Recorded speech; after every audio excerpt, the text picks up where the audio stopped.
This podcast has no forward thinking. It's just a series of rabbit holes of chasing squirrels up trees.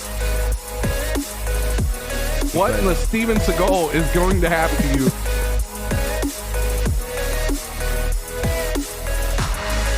Welcome to Bohemian Tap Study. Tacos! That's awesome. That would be my 7-year-old daughter who did that. Yeah, she is. That's pretty awesome. Love her to death, but she's a fucking bitch. A lot.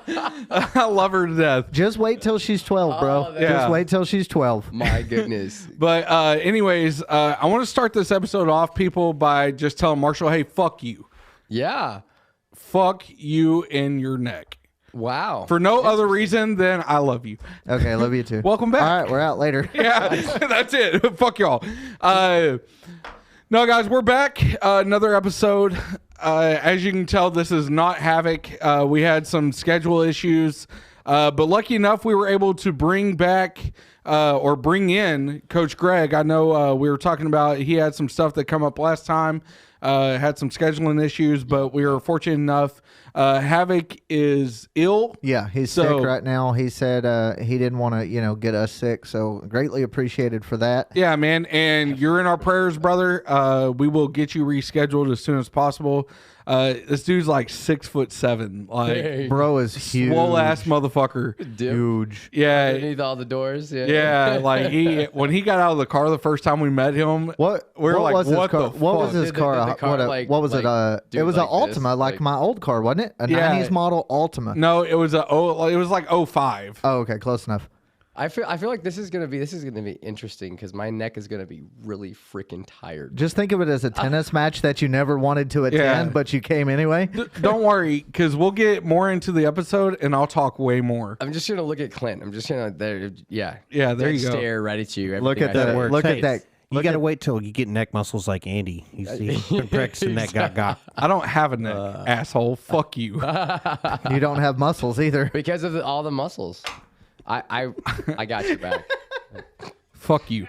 All right. But anyways, guys, we're excited to have our guest for tonight. He is a life coach, a cheer coach, fucking social media influencer. Radio host. He's got a radio host. We were just on his radio show, Hybrid Life. Y'all help me give it up for our guest, the Coach Greg.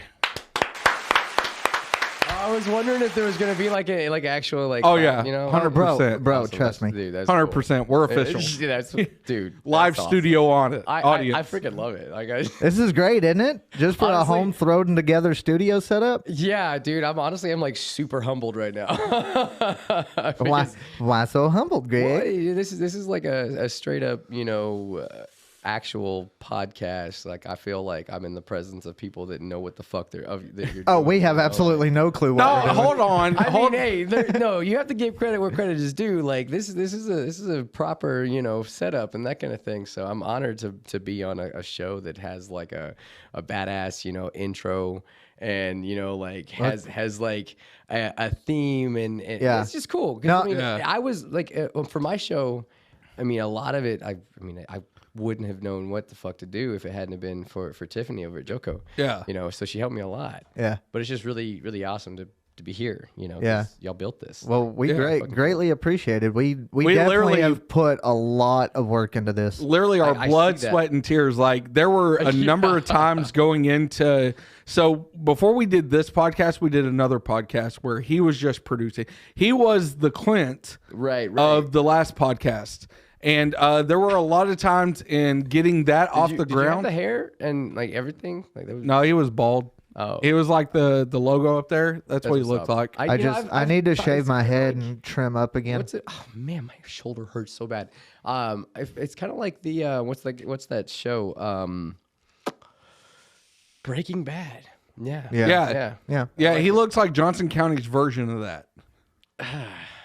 See, I If you count the missing front teeth. I don't know. Exactly. The Joko special. Yeah, Joko special. That's what he is. He is Johnson County's fucking Walter White.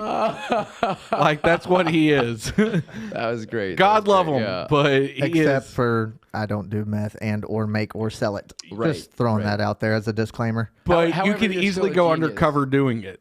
So and not have to change Oh, for your life. sure. well, no, What's no, up? no. I feel like it's more so like the connection, not just the look. It's more so the genius. Because I mean, like if you look at the storyline, because I mean I didn't get all the way through all the seasons. I think I'm like, I don't know, season 4. I don't know, but anyways, you can very well tell that the storyline is like a man that has a deep understanding of something, right? Which is And- science. Exactly, which And that math. is, but no, listen, the science is everything, right? So uses that something to help his family. And that's what I'm doing here. Exactly. That's what we're both so doing here. it's genius. I'm telling you, like it's the specialness between in every Told you, single person. fucker, I'm a genius. Exactly. My semen would still sell for more. Fuck, I'm just saying. My sperm is definitely worth more. I don't give a shit. Okay? I That act was stupid. like pow from left field. Come Do on. you man. No, Stupid. it's a Talking long about semen. it's a long standing about- joke. Oh, okay. Yeah. What was inside joke? Okay. So gotcha. we a few episodes ago before Clint's new. This is only his 3rd episode with us. Oh, what's up? Yeah, he replaced new our guy, our you know? last producer who was Mexican Mike Soto. Nice. That's what we called him. Órale, vato. Yeah, he was nothing like that. No, he's the white. He's from Blum, Texas. If Oh, that tells you shit, anything. yeah. Yeah, He is honestly the whitest brown guy I've ever met. yeah. That's what's up. I like Yeah. that. I like Yeah, but so we had a topic where me and Marshall went head to head to see who semen would sell for more in a sperm bank. Like, who would be more inclined to buy my semen over his or his over mine? And we come to the What a conclusion my semen's worth more. Because I have my height, obviously, over his. Okay. My creativeness. Can you learn how to talk Hey, first? fuck you. Okay, listen. I'm 3 beers in after doing 21 beers last night. So fuck you in your neck. That's not my Okay. problem, dumbass. Every time you say Sounds that, like I'm you just need to get it's just- good. it's just like I feel like that's like a It's a term of endearment. horrible way to go out. You know, Yeah. I can't. No, it's a term of like endearment. A little, Just- like fucking in the neck, like just like. But just know, Cock. I'm going to use a other spoon side, when like I do it. But anyways, Let's.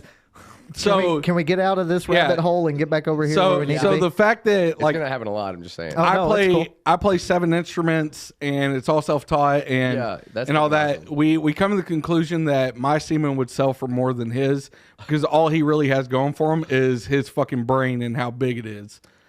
He's way smarter than me. We don't know that for sure Okay, yet. wait. So here, there's a solid point to being like the brain, because I mean, I teach this to my students all the time, like every single day. You know, I go through a sequence of events. Like I ask them, okay, so you know, like what controls your body? My brain, right, or my mind, right? Don't build him up. No, I'm telling you, Don't like build what them up. I'm not building anybody. I'm just making a point. Like if you have the brain controls the body, and then if you can become in control of the brain, right, because you are the brain, you are the experiencer of it, then, well, I mean, you can do whatever the fuck you want. You can like fly if you But want. see, Make a fucking Iron Man suit, you know? and I would agree with that. Honestly, I probably could if I really thought about it. But and put it all Marshall's- together. Fuck yeah. Marshall's brain has to fight his fucking procrastination. Hey, good job, Let's bud. fucking go. Procrastination, dude. I'm telling you, procrastination is a good. That's a. Tell you what, that's one that. That's how I live my life. Fucking A, man. I'm like in the middle of like carving out as much procrastination as I can possibly stand at this Yep. point. I do like literally like levels of procrastination that I scoop out, because I know that like at least at this point, I know that I probably can't. I know I can't handle like zero procrastination. Yeah. I'm like, okay, I'm easing myself out. I'm not gonna like completely cut out procrastination. Like on Saturdays and Sundays, all right, you know what? Those 2 days, I can procrastinate. Yeah. I'm gonna procrastinate the fuck out of some things. But you know, Monday through Friday, all right, that's when I'm gonna like, I'm gonna kick myself in the teeth every time I start. I'm gonna procrastinate. I'll do this later. I'll do this later. I'm gonna take a break. Nah, fucking do it. You know. Oh, my wife will tell you she'll put "I'll do it later" on my tombstone. That's my favorite line. I'll do it later. Fuck it. Yeah. It'll get Man. done. Quit asking me every 6 months. Like, it'll get done. Yeah, exactly. feel Like, that. leave me alone. You know what really like snapped me out of it and like really got me like fucking just pissed off at myself for like procrastinating is the fact that every single time I see a motorcycle, like my heart hurts. Like I'm like, fuck, I want a bike so bad, right? And I know that like the bike that I want, I'm not gonna go get like some kind of cheap bike. Like I know what I want, but like if I wouldn't have procrastinated like all the way around it, I could have built a bike. I had a bike. It was all mine. You know, I literally still have the title in a fucking like my file cabinet at home right now. Report that bitch stolen. That's the easiest way to get that You back. know, that bike might be in 10 million parts right now, but I'm about to say, reporting like, the bitch stolen. yeah. Exactly. Let me find out. Just let me get the chassis back. Mr. McBrayer, we found the rim of your Yeah. bike. Would you like that back now? We got the headlight. Sure. Yeah. Can I have that? Oh, and there's a spark plug too. Yeah. Take that too. Yeah. You gotta start somewhere, man. No, spark, You know? no, spark plug was missing, bitch. You got to rebuy that one. That's true. Yeah. True. That's No. a Yeah, ain't pleasant nobody. part. Yeah, They put that in a lawnmower. for real. It's same size spark plug. It really is. Yeah. Oh, go figure. A four cycle engine lawnmower will take the Yeah. same size spark plug as a bike. True. That's Go pretty figure. cool. I know, right? Learn something new every day. The more you know. I'm just saying. The more you grow. For real. If you knew better, you do better. Teamwork makes the dream work. See it, feel it, allow it. Bruh. I'm so inspired right now. And guess like, what? He loves all of us, no matter what. Yeah. And there's not shit you can do about it. Exactly. Not shit you can do about it. Well, let's jump into this. Let's actually start asking the man some questions. Man, fuck Oh you. shit! I forgot. Y'all are gonna actually like interview me. This is Yeah, actually, hell yeah. So this is actually the first time. Well, no, it's not the first time. Not the first time. Actually, the first time was actually really, really cool. But this is the first time that like I've been interviewed by like I have no idea what you're gonna ask me. Like I have no idea. That's like And that's how we like it. That's the whole point. We Yeah. like surprises. I like See, with the surprises. old podcast, when we had guests on, we would send them the questions Right, beforehand. No, fuck that. We want raw answers. So I think I should do that on my show. Like I really think because I've been doing the whole like I'm gonna send you some Yeah, questions. fuck that. Go raw. So like fucking go. Like what's Because here's the thing: questions? if you give them that, they're gonna give you polished answers. We want to know the raw shit. That's what I'm saying. Yeah. Yeah. Like okay. Yeah, this whole podcast We're is all- based we're- on raw emotion. We're Yeah. all about raw dogging it. I am too. Oh, yeah. All right, so Once you go raw, man. Hey, before we get started you on go raw. Jesus. Before we get started you get on it this, all once you go raw. I mean, you're either gonna bleed or you're gonna die. One of the two. Hey, secret time? Yeah. No, I'm just playing. Oh, fucker, I hate you That right reminds now. me of a saying I heard from an old dude. Like seriously, like he was like, "Don't ever trust something that bleeds for 7 days and doesn't die." Die, yeah. And I was like, I literally, it shook me. I was like, Bless you, Marshall. because I Thank you. put it on. I was like, "Holy fuck!" Yeah. That's Literally, women. Whoa! Oh shit! You know? Yeah. I literally had kind of like a fucking like complex for with women for a while about like, holy shit! now just think, They actually bleed yeah. on the regular. What the fuck? Now just think, if a guy has trust issues, that fucks him up for life. You don't come back from that. Like, you do not come back from that. I don't care who you are. I'm a testament to you can go really far out. I mean, I haven't gone as far out as some, but I've gone really far out to like literally like fucking hate everything, starting with myself and want to watch the world burn to what I am now. So I know that you can go at least as far as I've gone, all the way out into oblivion and like self-destructive, suicidal, let's fuck everything up, to doing something really fucking impactful and creative with your life, Yeah. So at least to that. So I know I've been testament to that. Yeah. Yeah, hell yeah. So, all right, Greg, give us the origin story, man. Like, tell us about where okay. you're from, what home life was as a kid. Yeah. You know, what made Coach Greg? Like, give us the origin story, man. All right. So I was raised back in Menard, Texas. That's kind of where majority of my raising came from. So it's kind of funny. I had like a joke with my family that I had like white mom, white dad, and then white sister. And then my grandparents, both white, you know, and everybody else in my family all white, right? And I was literally the black sheep, so we had kind of this running joke kind of thing. Home life was it was like stable, like it was like constantly unstable, I guess. There was always like fighting. There was always, you know, some kind of fuckery that was going on. My mom and dad were always at each other's throats. Dad was always working. Mom was like, you know, sometimes she was working, sometimes she was home, but literally the dad would walk in the door, mom would greet him, and dad would say something sideways or something like sarcastic, or he would just be like, fuck you, you know, like straight up walk in the door, you know, like, you know, not physically, but like basically just like punch in the mouth, you know, like, fuck you, I hate everything about you, and then bam, there we go. Yeah. So that's kind of like my childhood, but then there was also really awesome moments with me and my mom, you know, like she would like play, you know, catch with me or whatever. We do, you know, crafts or whatever. There's a little short time that I was homeschooled that it was awesome. So there was like, it was kind of like a happy medium between, well, actually it wasn't fucking happy. Like, I take that back. It really wasn't happy.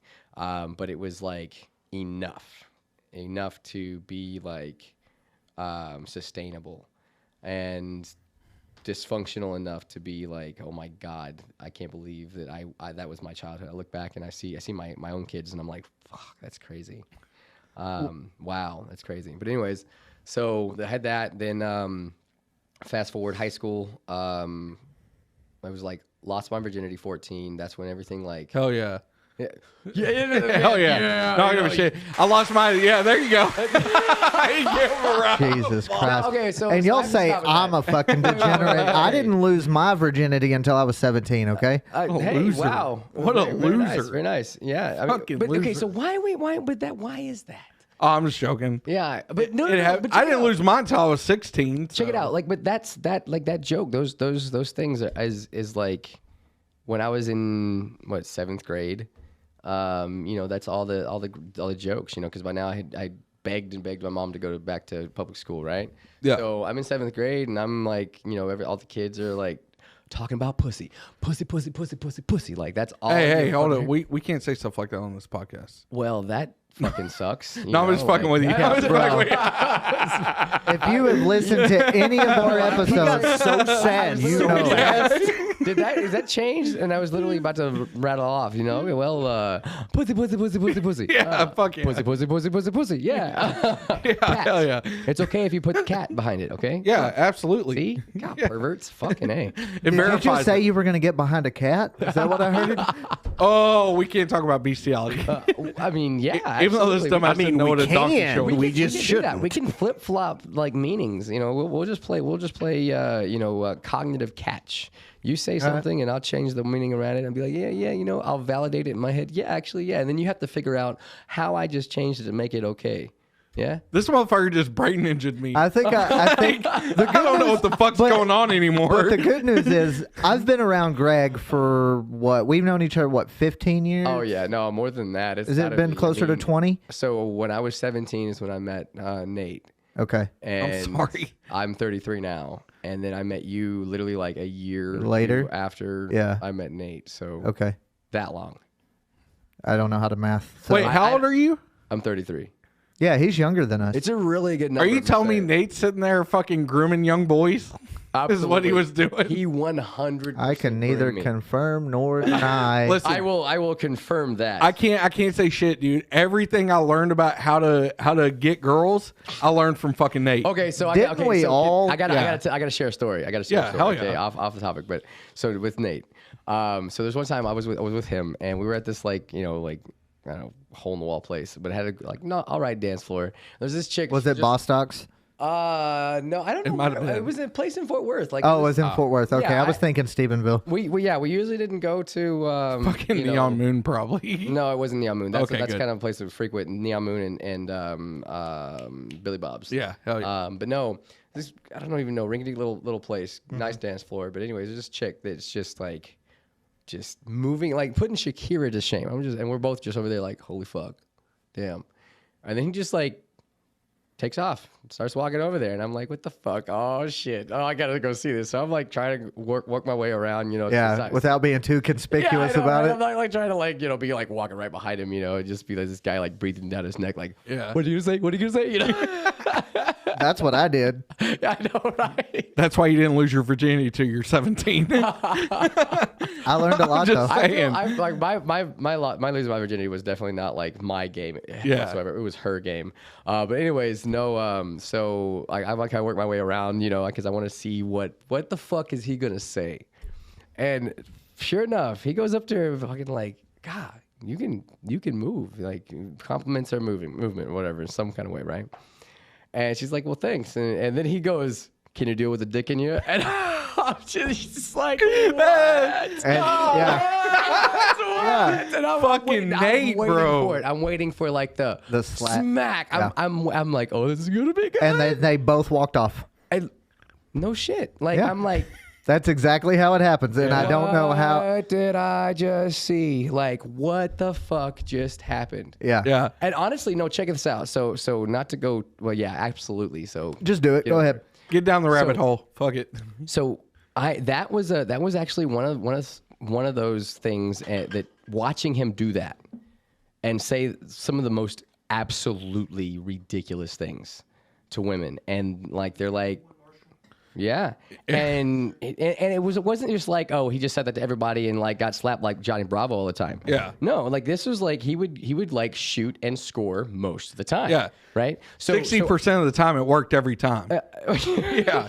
Yeah. That was fucking Nate. Yeah. Yeah. Well, it really sparked in me like, what the fuck is that? Because it kept me up. Like, I'm like, why is it that like he can go over there and just fucking like say some absolutely off the wall shit and not get slapped? I say the same fucking shit, and I'm like, I'm my head spinning. Yeah. You know. Do you want to know what I learned from that? Oh well, I was about to get to what I learned, but yeah, go ahead. Because I learned that it's always for me. It's the context of what you're saying. You can swing that over. It's okay. It's okay. I just did that really awkwardly. Like I was just like scoop up under. Whatever. Anyway, but what I've learned is it's the context of which you're saying it, and it's the tone in your voice of how you're saying it.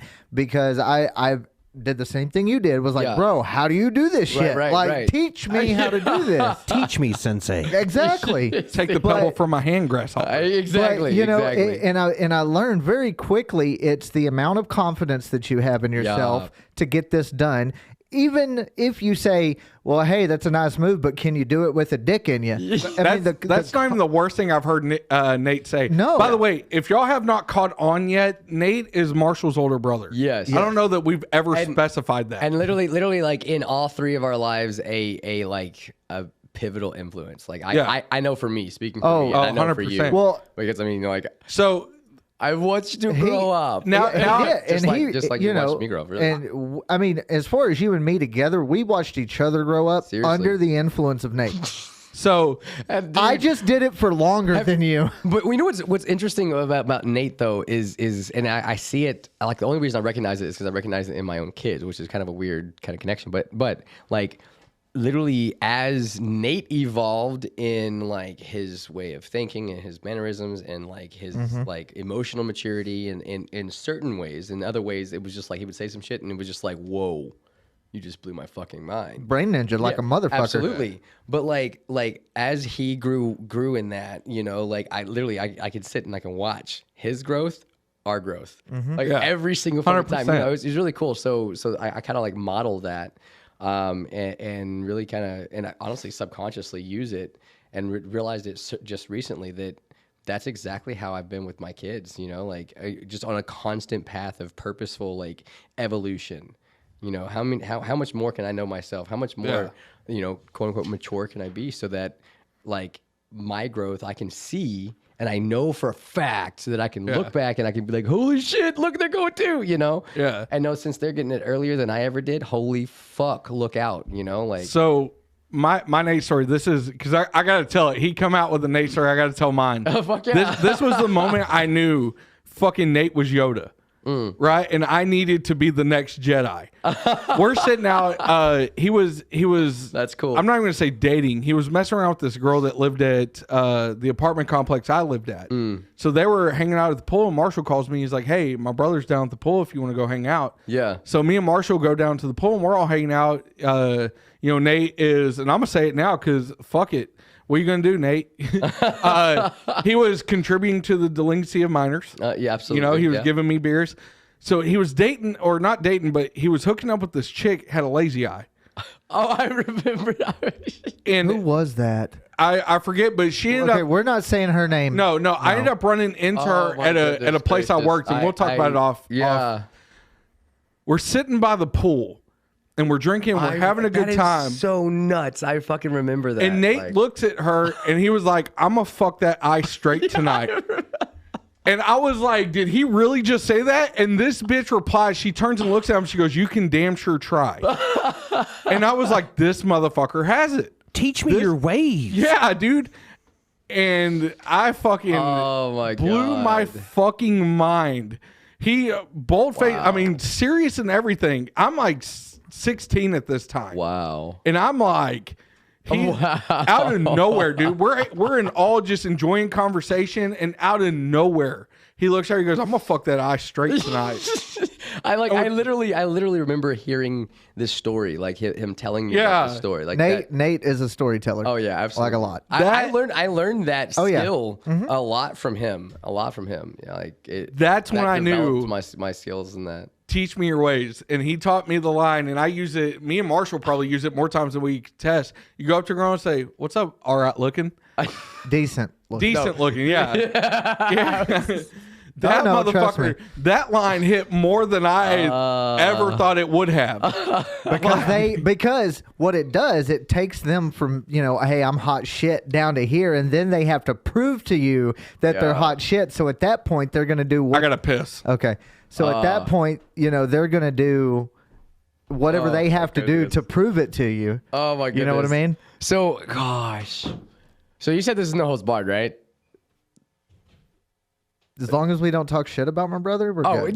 No. I'm fucking with you. But Marshall will just edit anything out of it anyway. Yeah, I do post-production. We're good. Nate is literally like, I mean, he has a special place in my heart. Like that's my brother. Like, And he, obviously, he is my brother. But, right. And, just like, but fuck you. He actually is my brother. We came out of the same fucking vagina. no, we did not. Actually, no, you didn't. But you still came out of the same ball sack. So That we did.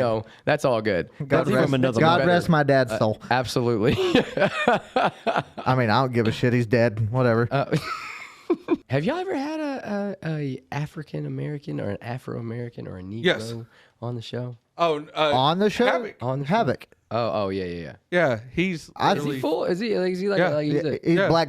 Yeah. He's black. He's black. Black. Well, Love Havoc to death. Let I Andrew pull love up a that picture. topic. Oh my goodness. So I was first like mixed breed. yes, you are. So the Yeah. point is y'all are diversifying. We just need Damn, that dude is huge. yeah. Yeah, Like I want to be best friends with that guy. Okay. Like, we're best trying friends with that to. guy. We're trying. I think to. we're pretty much already there. I mean, you know what I mean? Fuck For the yeah. most part. I would, man. That Because would, he came in. he looks like the kind of guy that like when he shakes your hand, it just like swallows yours, and then It just does. like if he takes his consciousness off of like how hard he's squeezing for 1 second, it's just like Just break your hand in a million you pieces. know, like you hear it just. the nicest guy ever. He let my son That's take what's up. we went to one of his That's wrestling awesome. matches, and he let my son take a picture with his title as well as my son's. That is cool. So- So I say all that, but then I say my thought is like, how cool would it be to like, hey dude, could you body slam me on like the mat? You know, that'd be cool. We're in the works We're of. actually trying to get that taken care of where we're going to wrestle each other. I was going to ask, did y'all ever get the Executor versus... no, Uncle Fester. Uncle. No, that was your Wait, rap you name. were the Oh, that was my Executor. rap name. That's right. I'm the executor. And what were you? Hambone. Hambone. Hambone, yeah. Hambone. I don't know. We had to But come yeah, up with it's in the wrestling names works. and all sorts of shit. Yeah, it's in the And works. So Sunday with Executor and dun Hambone. That's right. Thank you. That was good. Thank you. I'll give you that one. That was good. Yes. That was good. Yes. So, That was good. We're doing no holds barred. so now we're gonna Loser leaves town and shaves his head. Dun, dun, dun. Well, Now we gotta do the whole wrestling promo. yeah, I know. Yeah, I know. But You let it go too far. but if I lose and I shave my head, then we have no studio because if I leave, I'm taking the shit with me. Oh. You leave the town that we're wrestling in, dumbass. We just make sure we don't wrestle in Cleburne. Okay. All right, cool. God, you look too far into things. I was just about to say he went way. I don't know what to tell you. You know I do that. All right.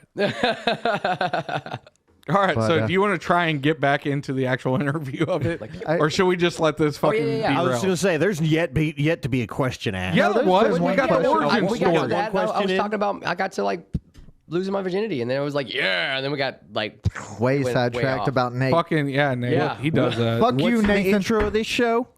What? That was great. What's in the intro of this show? It's a series of, I don't know. Series of True rabbit holes and chasing squirrels up trees. Yeah, that's exactly what that was, and I feel like it was fruitful. Very it was fruitful. Very like, much. It was like an apple tree, Yeah. like an apple/pear tree. Yeah. You know, so we Like found a hybrid? Yeah, duh. Like Hybrid shaped life. like a pear, tastes like apple. 100%. Papple? Yeah, like What? Papple. Yeah, it's a papple tree. sounds like old grandpappy. All right, so I'm going to ask my question. You'll give him PTSD of his ancestors. We're battling, trying to get. I'll come over and I'll find random nooses that he makes you know- during the week, and I've got to take them before I leave. I and burn really 'em. wish you hadn't have said anything because I had the one set up for him in the hallway, okay? I love you to death, God. I'll be sure to put on the Spider-Man outfit, and I just like flip up upside down on the wall and just Oh go my fucking God! straight I up did not Spider-Man expect you your to ass. go there. Yeah. Oh Shit fuck. just got so okay, no, real. please so let's get fast. into- So, Hold so on, hold on. please let me like I want to like segue that into kind of back to my childhood, right? Yeah, go hell ahead. yeah. So Please let's get You back were on putting track. a noose in your childhood? no, it's kind of funny as you say that. Oh. So when I was in high school, right? When I was in high school, my dad and my mom, well, my dad mostly. So, but he came up with the prank. But my mom and dad, they built my room, or they built the garage into my room, right? They painted the walls. It was badass. It was red and black, my favorite colors. Yeah. It had like checkers on the wall. It was badass room. I had my TV on the like this shelf thing. It was cool. Anyways, so my dad as a prank, right? Now this kind of gives you a picture of like the humor in my family, right? So I come in and like there's like a black baby that is literally hanging from a noose right now.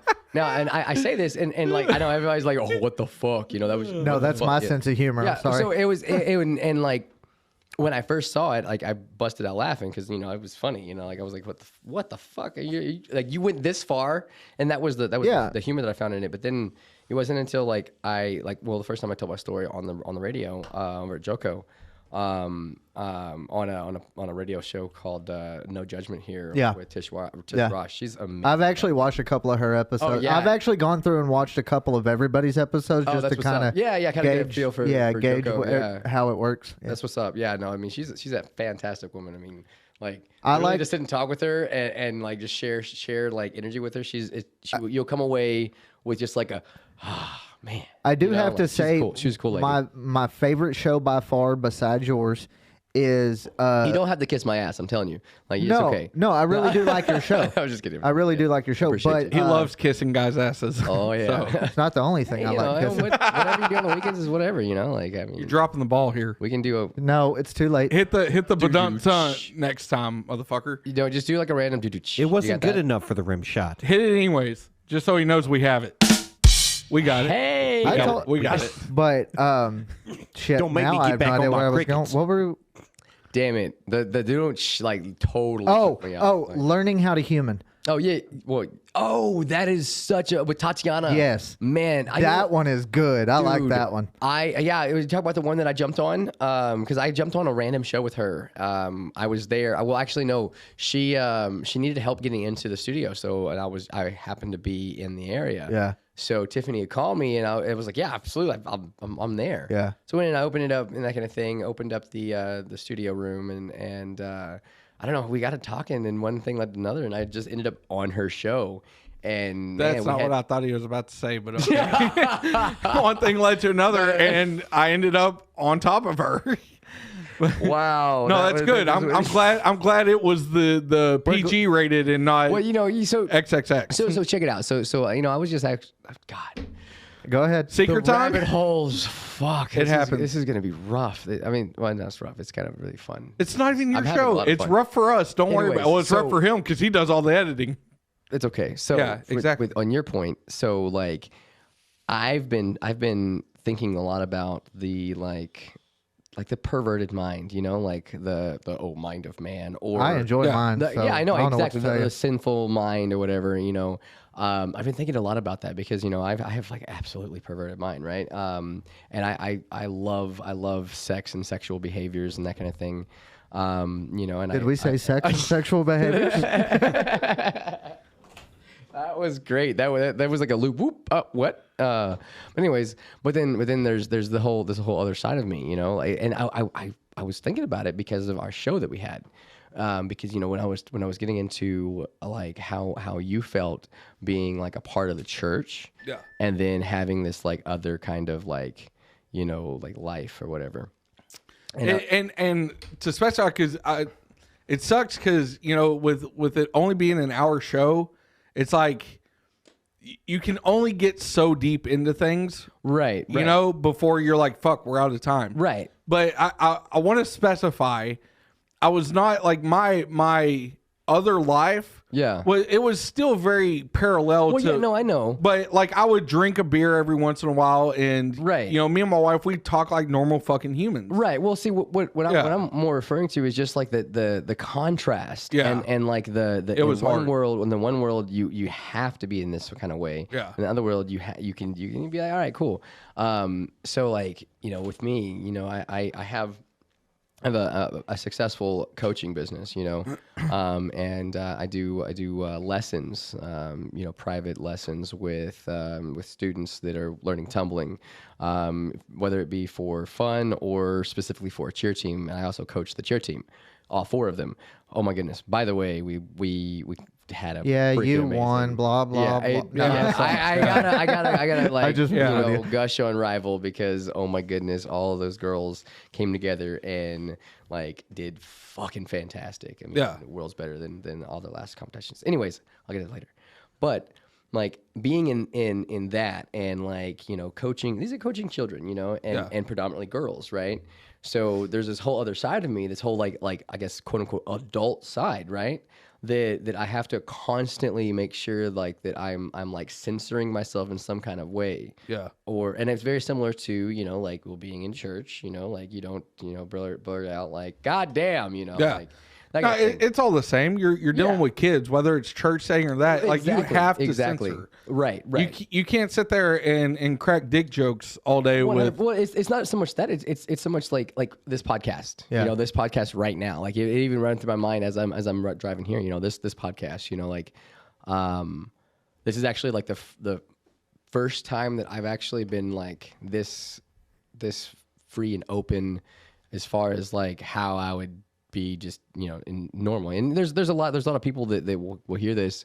That are parents of my students that know this, like that know me in this way, but also it's the first time that I felt the most free, So I want to like tell you how much I appreciate being here, because I feel like this is just me, Yeah. and again like resting on that I love you and there's not a thing you can do about it. And that's a lot of what we base this on, really, is for us to be who we are and Yeah. not really have any of those censorships that society in and of itself requires and or you have to have in certain situations. We pretty much say what we want, when we want, how we want. and It really took runs it. hold after I got out of the ministry. Right. Because we were doing this podcast when I was in the ministry. Yeah. And we were still having to censor. Well, when I got I out, can imagine. yeah, like you know, he would drop an F-bomb and I would look at him like, you got to cut that. Yeah. Like, I can't. I can tell you right now, cut there that, was cut that. there Yeah. was one episode I left the F-bomb in there on purpose. I was like, no, we're gonna see what happens. And I freaked out because I was like, bro, if anybody hears this, like, I could get my shit rocked. How was your anxiety about that?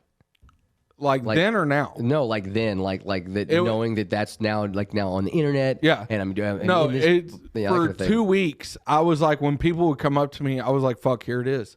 Like I'm gonna lose my job. Yeah. And even at that point, Yeah. 'cause you can ask Marshall, I like can relate with that so much. about the time we started Bohemian Chat City was about the time I was making my way out. Me leaving the ministry was not a overnight decision. Right. Well, I can imagine. It was literally nothing what is 3 well, I months guess of something is, contemplating.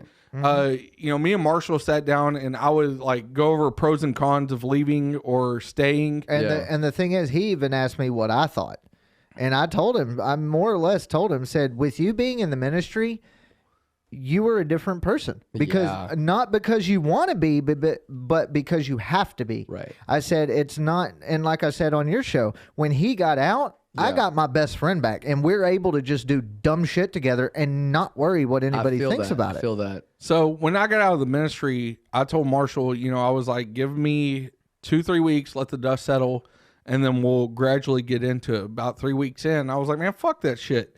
And the first time I said it, I went into a mild panic attack because I was like, fuck, what are you doing? Right. Like, why are you doing this? Like, Right. you're going to, and then I had to remind myself, who the fuck cares? Right. Like, be your fucking person. Yeah. And then it went downhill downhill because it was easier, and downhill because the content got way fucking, like, we went Way more live, yeah. we went from a family fun podcast to my kids aren't even allowed to listen to this now. I believe it was episode Yeah. 16 whenever you finally started to let loose, and then by episode 18, it was no It was holds no bars. holds It was barred. game We were over by gone. then. So, oh man, there's so many things I want to talk about. Oh my gosh. Come So many on. things are Bring it. We don't have no fucking time limit on this. Okay, sweet. Yeah.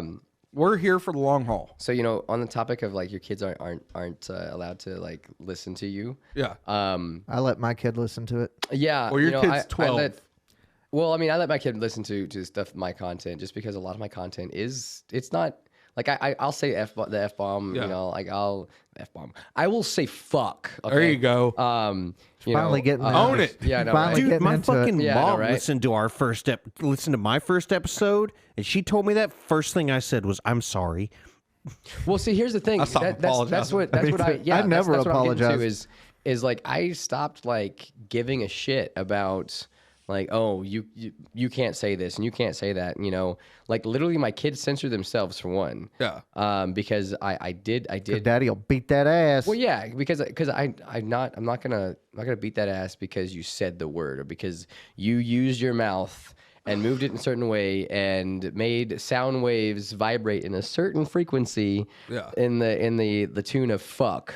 Yeah. I'm not gonna fucking Well- spank you because of that. I'm gonna spank you because of like where you're using it, like how you're using it. exactly. Like is this like, are you being absolutely disrespectful to your elder? You know, is this something that you know you're just spewing out venom and being a dick? Yeah, you know? that's my biggest thing is my daughter. I let my daughter, for the most part, say what she wants, cuss words and all. Yeah, she's 12, but I'm setting a real life example for her 100%, yeah. to understand this is how life can get. Right.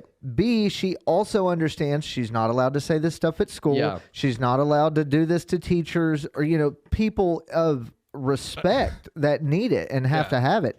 She's not allowed, and she understands. The other thing is the context. If she gets an attitude with me or, you know, the whininess is a big deal for me. Right. And that's when I get irritated and frustrated with her. And it's just like, all right, now it's time for me to bust your ass. Yeah. Because you're not respecting me and you're whining about it. And there's no point in that. That is going to get you nowhere in life. 100%. I'm not going to let you get away with it. 100%. Yeah, I feel that, you know, like it's kind of like the emotional training, really. Yeah. Like, Well, see, I don't let the kids listen, not because I cuss, because they hear it every day. Their mom cusses like a sailor. Yeah. It's because I don't need them. Some days worse than a sailor. Yeah, I don't need them hearing about how I have their mom folded up like a pretzel. Yeah. You want to know the reason I apologized to my mother when she told me she listened? Because it was Andy. Yes, actually. The topic of conversation that it reached. Because your mom has no clue who I am. No, she's got no idea. So she knows Andy. So I was like, it's got to be Fat Boy. She knew over me there. as a degenerate, though. So. The topic of conversation that it reached, let's see if we can time our orgasm as we take a shit. Welcome to the club. Has anybody Clint's tried, mom. or am I the only one that took the science experiment wait. seriously? That's So all I you, bro. I need more That's information all on you, this. bro. So like, is this like Okay. is this like a like you What was that, 2 you both sit episodes down ago? on the shitter? Yeah. No, And call each other and no, like. no, it's Are you like- a self experiment. Here's my thing. This is where Oh, okay, so you go like, as you go, and Yeah. it goes kaplunk, 'Cause- you know. 'cause I here's got my thing. it. the euphoria you feel when you push out just a massive shit, you know, just how your body is just The fucking fact your pants fit better afterwards. that too. Man, but I can't believe like, I'm actually like, I'm like totally in. Well, Whatever. welcome to Anyways. Bohemian Chat City. Yay. But no, you're like Yeah, you I'm know glad to be the here. just euphoric feeling or the endorphins that release when you release a shit and you're just like, fuck, that's out of me. I'm good. Like right. so I got to thinking, if you pair that with the euphoria and the endorphins that release with coming, that's got to be mega cum, you know, like that's got to be the Megatron of load dropping ever. But hey, is it Megatron or is it Optimus Prime? So can we cut this? I don't know. up, I nerd. guess never mind. So Thank you. I tend to do that every now and then. I'll allow that one. So it sounds like you sound like I was when I was I still kind of do the same thing, like experimenting with different experiences that we get. So everybody knows the whipped cream can, right? So when I was a kid, I figured out on accident that when you like, the fucking The whippets. Oh yeah. Yeah, I didn't even no. So check it out. Like I had done that like I don't know a handful of times over the years. Yeah. Before I even knew what whippets actually was. Like Yeah. I was like, what? What the fuck are you talking about whippets? Oh shit! You know that shit? Oh. Yeah. And then it hit me like. Marshall caught Probably the not a good thing. But anyway, so I literally was like, okay, this is fucking like euphoria. Oh my god, I can't Yeah. stop laughing. It's fucking great, awesome, right? So I wonder if I can mix this with like a totally like awesome like masturbation session, you know? This is And, why dude, I need him on here more because you just look at me with judgmental eyes like I'm some fucking idiot, and he's over here trying to legitimize my hypothesis and get an experiment you going. asked me about I'm not shitting. legitimizing anything, and I'm not. Listen, I'm shitting not and asking, I'm not ejaculating. telling anybody to ever try this. And I'm don't try telling this at home. everybody to try it. It can't Okay, be bad. He did it. It's not me. He did it. I'm just sharing an experience that I had. If you, The whatever opinions you of do, the host on this show are no way reflect what Bohemian Chat City thinks. Yeah, it does. Actually, Listen, it does. here's my thing. Two wrongs don't make a right. Correct? 3 lefts do. Yeah. Fuck you. So like how literally was like. Da, da, da, Oh no, he does. I do that to him all the time. I'll just pop all of them real quick, and he'll be like, "Okay," and then move on with the conversation. here's the thing: if two wrongs don't make a right, two rights can't make a wrong. So No, if you it have makes the that right, third right. exactly. So if you have the right feeling of taking awesome shit, and then you combine it with the right feeling of blowing a good load. I'm not Like my thing is, Okay, so I'm gonna go so how do celibate you- for a week just to build the load density. Listen, I am not judging you for that. I'm just saying I have yet to try it. Okay, Well, yeah. that's all I'm saying. Me too. Well, I can't. I'm not condoning anybody try it. Anything. That, I am. If you feel compelled, okay, fine. If you don't do it. Just take it as hey. That's a It's funny been story. 2 Ha, ha, weeks, ha. Marshall. How has the master of the dark arts not tried it yet? Facts. What do we talk about? Master of the dark arts? Oh, shit! shit. Oh, God. Speaking Okay. of that, Okay. I have new marks. All right, hold on. Before you show have him, no marks. let me get him caught up. I forget. We have a lot of like one-liners and inside jokes and shit. I can tell. This is like So this is Marshall, interesting stuff. and we call her Yoko, his girlfriend. We call her Yoko because she's trying to break up the band. She's not trying to break up shit. She's trying to break asshat. up the Oh, band. okay. I get it. Yoko, Yeah. got it. Yeah, Andy's Yoko just a on it. jealous little bitch. Yeah. What the fuck did you just say? I said Andy's just a jealous little bitch. Oh, I was like, Don't worry. bitch. I wouldn't say Did nothing bad about anybody Yoko. hear the tone change in his voice? Just Yeah. like the fuck you say? I'm kind of fucking pissed now that you're not going to take up for me. Well, I mean, Y'all call Who each other means that more shit. to you? Her or me? Right now, you tell me. Nope. Who sucks his dick? Yeah, dude. Like Facts. he's All got right. you on that. All right, yeah, facts. Yeah. Thank you. Yeah. Like All I'm right. not gonna lie. Fuck. Like anybody asks me, like any dude asked me that question. Like I mean, like that's one that you just don't got. Like you just I don't know. got. You that. don't put I'm my sorry. penis in your mouth, so Yeah. you lose. Yeah. Yeah. Nope. Mm-mm. But I've got 30 years built up with you. And yet have put. And you did not yet get to a have, single bit offended when he called me a jealous bitch. Damn. Well, I mean, you call each other that kind of shit. So Yeah, but that's us. No outside person is allowed to talk shit about my best friend without me getting pissed. well, how does that make sense? I'll take care of him after the episode. Just I don't need it recorded. Take when care I of him. What are you gonna do? Blow him? Are you No. giving him? Are you giving him a fucking prize? You fucking dumb not it. bitch. Let's get it on. No, man, it's just our relationship. I can completely fucking break him down as a person, talk complete shit about him as a person, and I'll just look at him and go, yeah. because he knows it's a term of endearment. So it's like the term like fat, like PHAT, like, you know, man, that's fat. You know, No, but it's like, nothing like that. It's me literally calling him a dumb piece of shit. Well, I'm talking about like the meaning, like, you know, fat. Hey, man, that's fat. You know, like it's spelled different, obviously, but you're still saying. No, he's So is trying that- to Word. completely crush my soul every time he says something to me. Yeah. That's He our did at one relationship. point, But call I him do a it shell of as a my human. way of like, instead, like I can't, like I won't, I have a big issue with saying the S word. I won't do it. What's the S word? What S word will I not say to anybody? Oh, sorry. He will not Sorry. apologize. I don't apologize for shit I do or say. Why? Because why would I apologize for it? I If meant he- what I said or I did. I'm not going to apologize for me saying it. If you took offense to it, That's your own damn fault. I can't help you there. Because like stuff that I say, like I don't purposely go out and like, I know we joke, but I don't purposely go out and try and offend people. Right. And I feel that. But if you come to me and I make you feel fucking stupid, I'm not going to apologize for that. I feel that. So I see. For me, I look at it slightly different, because for me, I look at the like, putting where its place is of my ego by like, hey man, I did that wasn't my intention. I'm sorry, or you know, like you misrepresented. Well, I'll tell them that wasn't my intention. Right. Well, I won't say the S word though. Well, but I'm still apologize, because here's why I'm gonna apologize, and I really don't say the S word either. Sorry.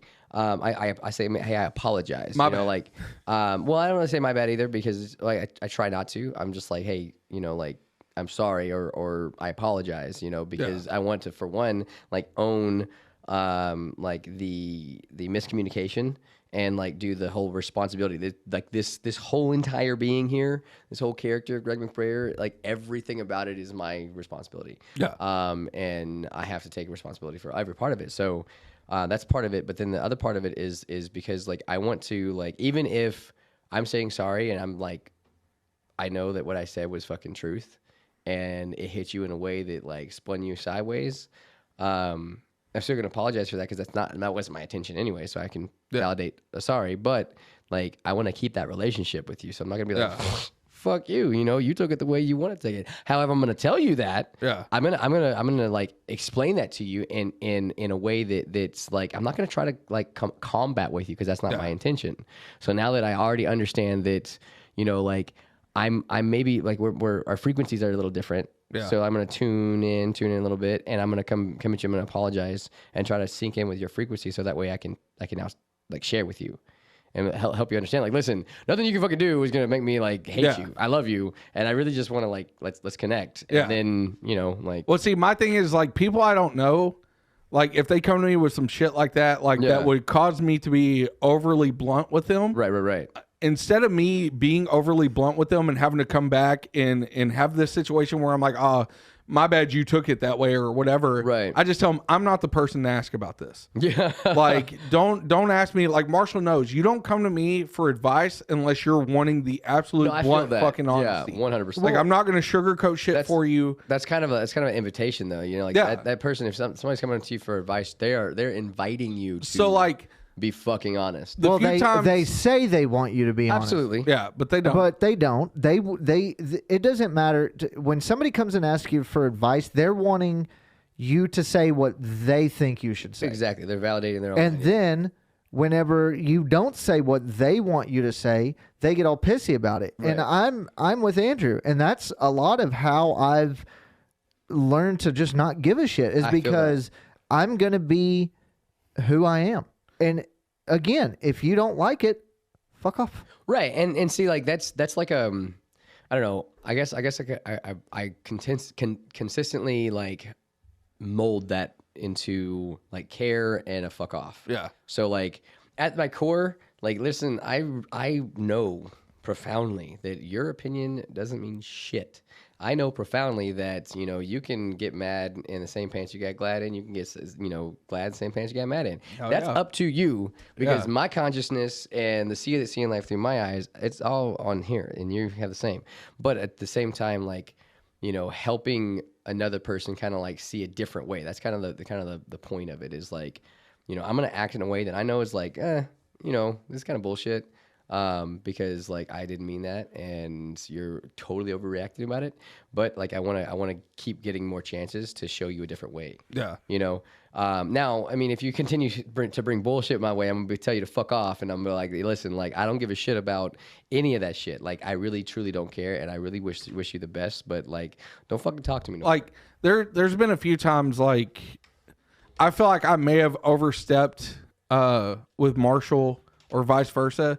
But we've gotten to a point, like, even when we make each other mad, we don't come back and apologize. We'll give each other time. Right. And then we'll come back and we're like, we good? Yeah. And he'll be like, yeah. Or I'll be like, yeah. And then we go on about it. Like, so in October, I've got this huge fear of Michael Myers. Oh shit. Yeah, like I appreciate you letting me know that. Yeah, like legit fucking I just got fear. into dressing up as characters business, so Yeah. I really appreciate that. Don't do it. If you want to get shot, feel free. He will fucking Okay. shoot you. Okay, so never I mind. stay strapped. Yeah, like you never got me mind. on a weird day. I'm wearing workout pants. No, I feel you. Mine's in the But- car. Yeah. So Marshall, I knew he was going to do it. Our old producer had an actual like legit fucking Michael Myers outfit.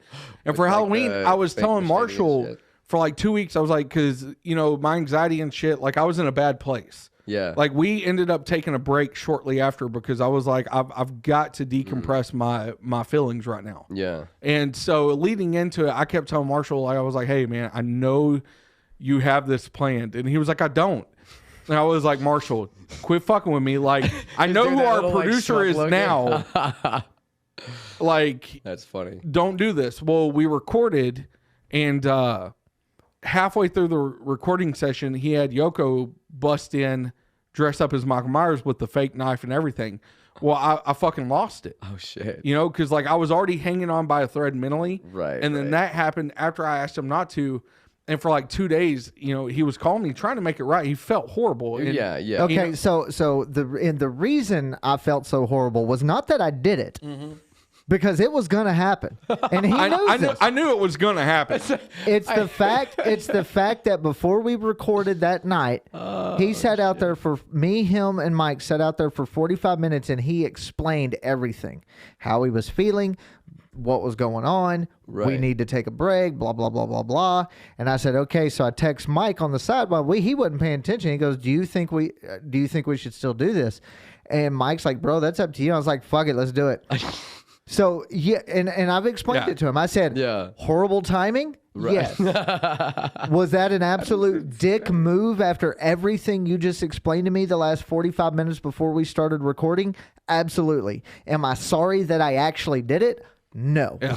So Because it was a good idea, and I'm glad that It I was got just to watch it was it was just a shitty idea. It was just no, it was a great idea. It was just shitty I mean, idea. but it's all about perspective, right? yeah, It was- absolutely. it was just a shitty time. If it happened to anybody but me, I'd have been on board. Like, that's the fucking greatest thing I've ever Right. seen. I was just about to ask that question. Like, Yeah. what if it was flipped? Like, what if that was you? Well, see, and that's you the were able difference. to, like, prank somebody. like Marshall, you know, he's this asshole or whatever, but you know, Marshall really cares about the people in his life. That's true. And we've talked about that. Like me, on the other hand, like the way I show affection to people in my life is just blunt rudeness, I guess. But Yeah. like at the end of the day, like if Marshall comes to me and he's got an issue, like my walls come down, and at the end of the day, Marshall knows his best interest is my number one objective. Right. Like I feel that. I'm And that's gonna the same- protect. Yeah. to him. But he may come to me and be like, listen, man, whatever you need, holler at me. And I appreciate that. And vice versa, when I go to Marshall and he's in need, I'm like, bro, stop being a fucking pussy and let's get on with life. Right. But that's my way of telling Marshall, if you need anything, I'm fucking here, bro. Well, okay, let's go back to it. Huh.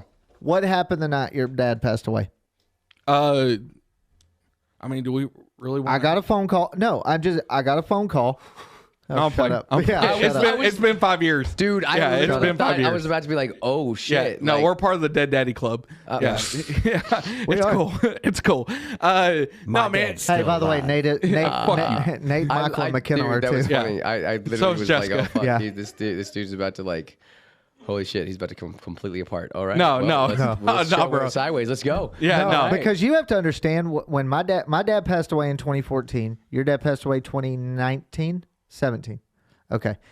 I was taking somebody somewhere, just picking up somebody. I get a call from Ashley, I think, called me. No, I called you. Did you call me? Yeah, at I thought like Ashley- 2:30 in the morning. Yeah.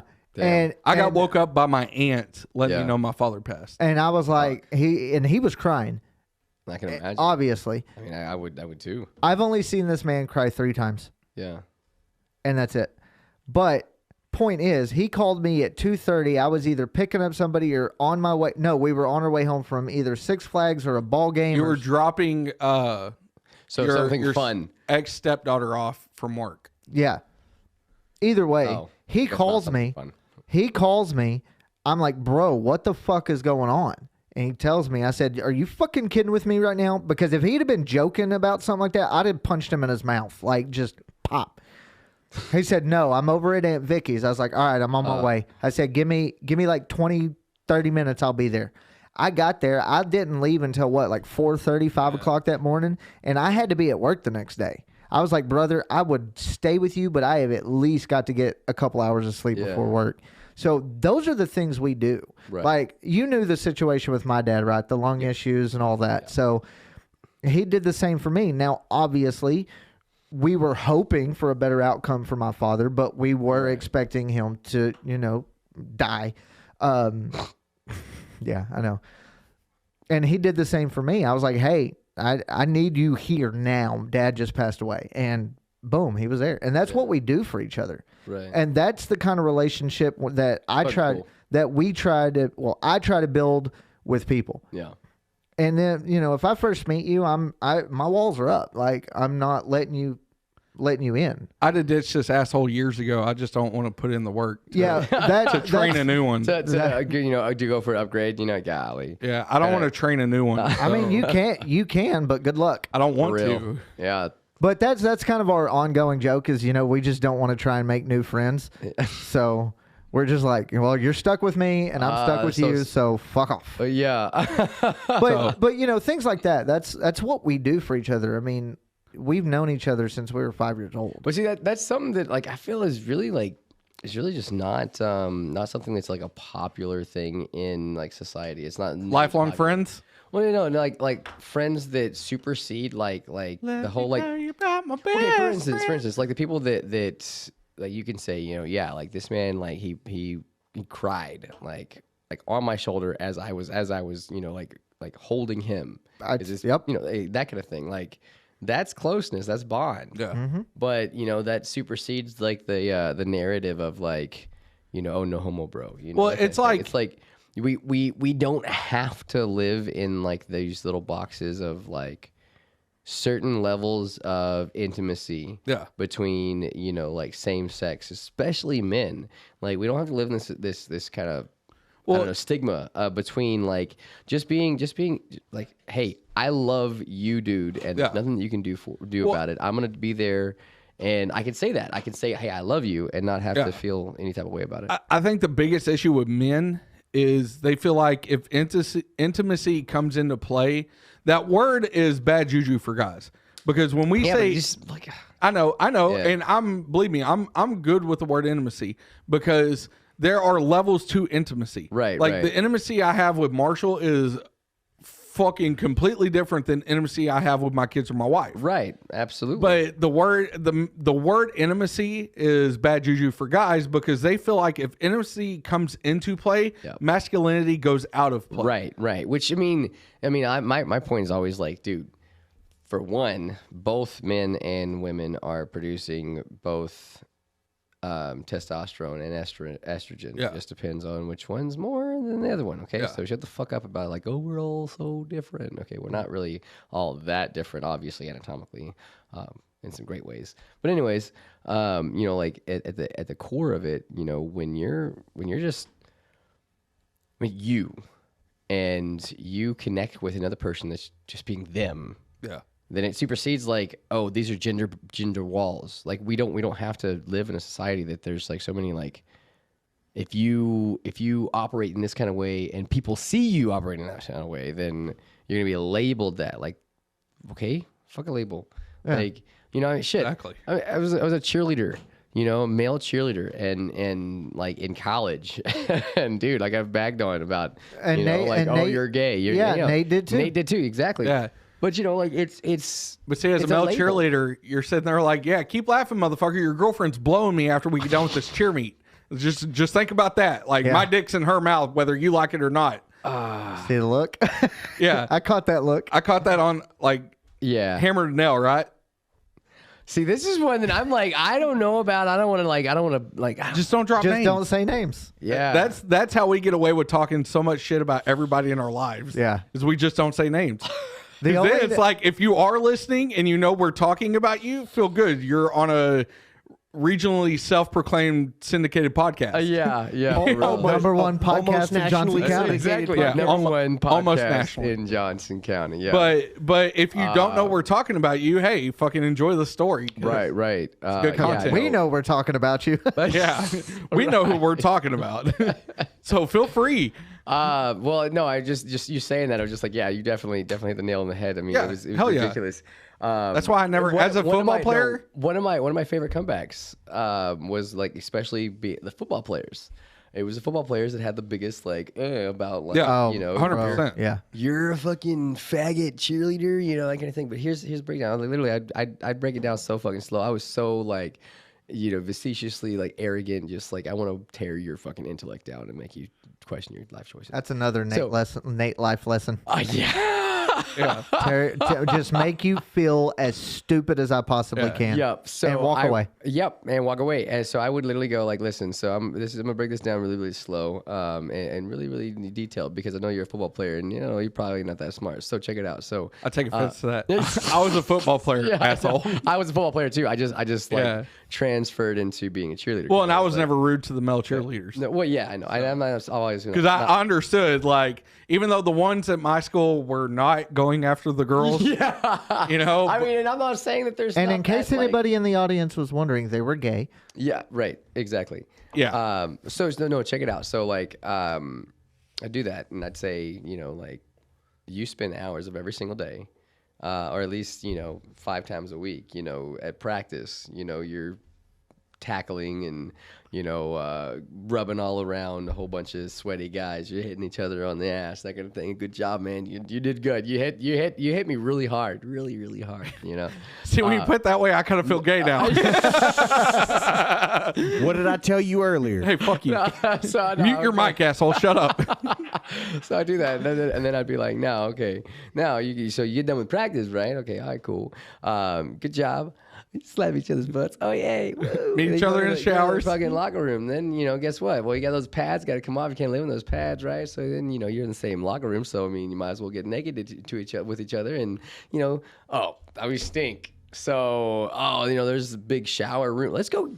Just go jump in the shower, all together, all those swinging dicks, hey guys, look, I can do the helicopter, that kind of thing, right? So I literally did everything he just fucking said, like to the T, like So even grabbed it and helicoptered. So on a scale of 1 to 10, how gay do you feel? I'm super fucking gay right now. So gay. We are in no means shaming gay people. By the way. Here's the switch though. Like now like they're feeling like that, right? And I'll be like, now let's flip the script real quick. Now let's turn this around. So for me, I go to practice, 3 to 5 times a week with a whole bunch of like absolutely gorgeous women that are in great shape, that take care of themselves, that are strong. Yep. And they're athletes, of which I toss above me, and they're in Spankies and sports bra, right? I'm touching their butts all day, right, bro. So I'm like, that's what my view, right? He's out there holding them up by the pussy. Yeah. All right, Trump. Basically. But sometimes, Clint, you just need to not talk. Just seriously. Basically, though. Yeah. Just said grab him by the pussy. Like, god dang, that was that. I think Hey, that what's might up? have that might have been like, I don't know, like a bigger version of Trump. I don't know. I was gonna say, there it is. Right. What's there. up, Donald Trump? Hey, to say I wasn't envious of the male cheerleaders for getting to just bowling ball them bitches. Oh, oh my god. Like, I mean, I was trying to hit strikes, bro, and I'm sitting here having to spare other guys,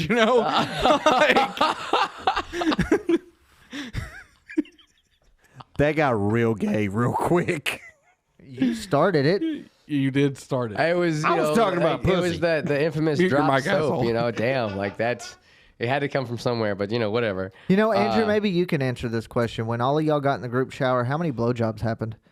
None that I saw. Oh, okay. Yeah, I saw absolutely zero because I'm not gonna lie. Like the only reason that I went through that detailed of like a sequence of events To make them feel stupid. no, because I did it.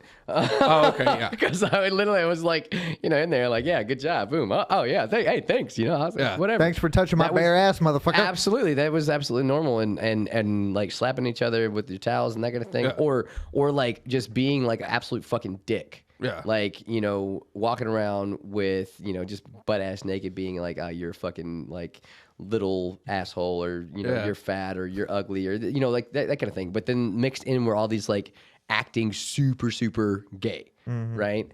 And it was almost like a sub game of see who could touch, like push the line more of Who like, can make the gay, see? We but- always I'm just messing. But Yeah. it's like, okay, guys, literally, come on, like get the fuck over it. Yeah. and just say, okay, like there is some part of you that has some kind of like, and you don't understand why. So it's manifesting in this rather than just like, okay, what the fuck is this? Yeah. Like, what? Well, see, like, our just thing look at always- yourself, like fuck. our thing always was Why is it a bad thing? to find the couple kids that were real uncomfortable with undressing in front of everybody and all that, And fuck with them, and right? make them feel as uncomfortable as possible. But one thing I can always say about my football team is after we did that, we tried to reassure them, bro, like, you don't have anything we ain't seen. Like, Right. Like, get your I would much rather try and make you feel comfortable and have you fucking shower than have to smell you in fourth period because you won't shower. Yeah. Like, So get the that's- fuck over it. That's actually like that kind of hardcore like kind of way.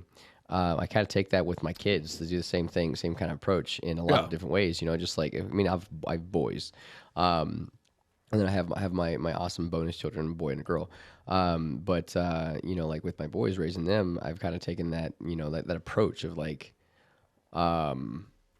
this is how the fuck it is. Like you're gonna do this because like you don't want to be you don't want to be stupid.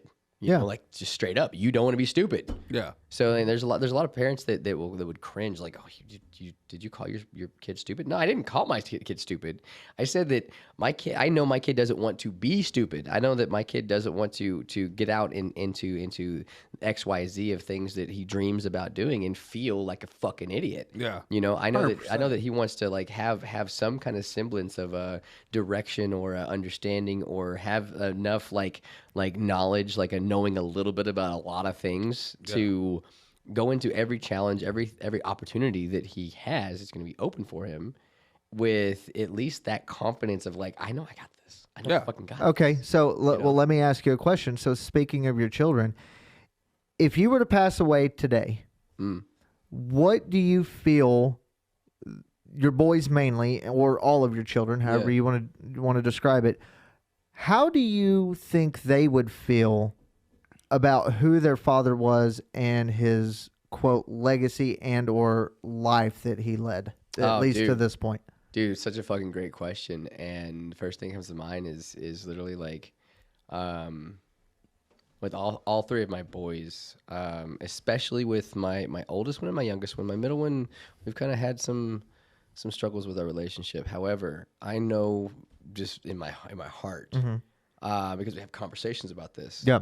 About like how they've seen my like choice to like go from being a complete and total like dick, like a monster, you know, a lion, cheat, beater of a piece of shit kind of guy, and also a parent, and like flip that completely 180 and go the very opposite direction. Yeah. And really like make an impact in not only my own life, but everybody that I meet. So they've seen that. So, you know, I know that if I died today, I know that you know they would be crushed. They'd be sad. Obviously, but yeah.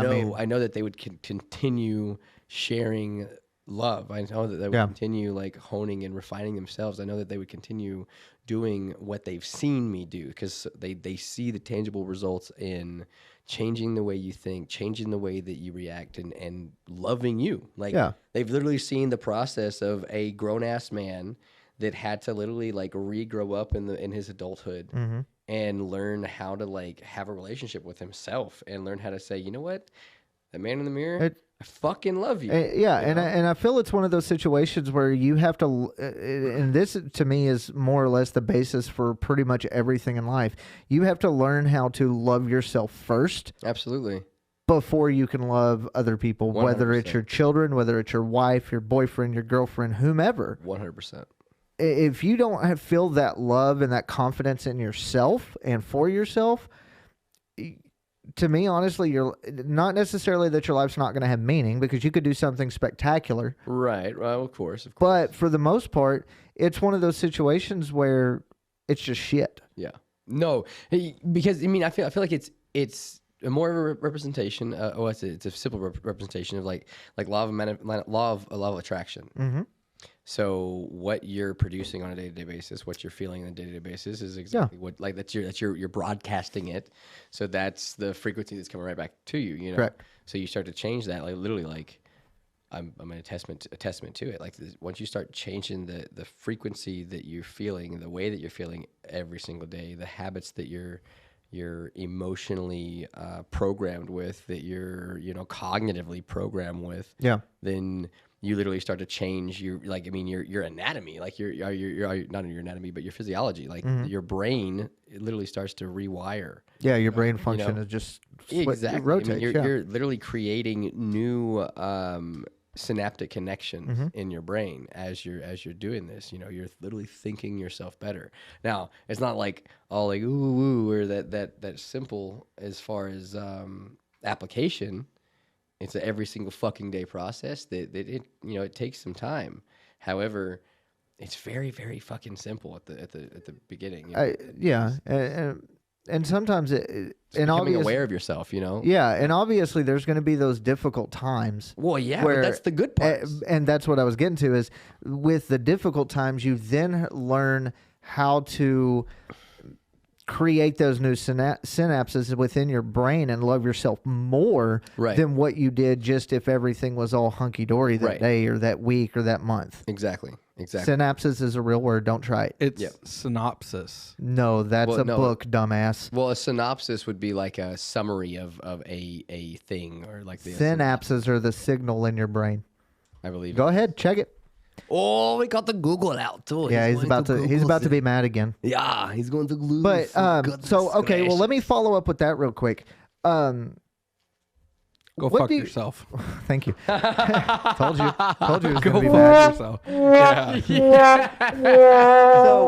So after now going in and learning, what you think your children would do and or feel. Obviously, we know they would be crushed, but as a person, just an individual, whether it regards your kids, your life in general, previous relationships, whatever it might be, what do you see at this point in your life as your biggest failure? Ooh, good question. What would you think would be your biggest failure?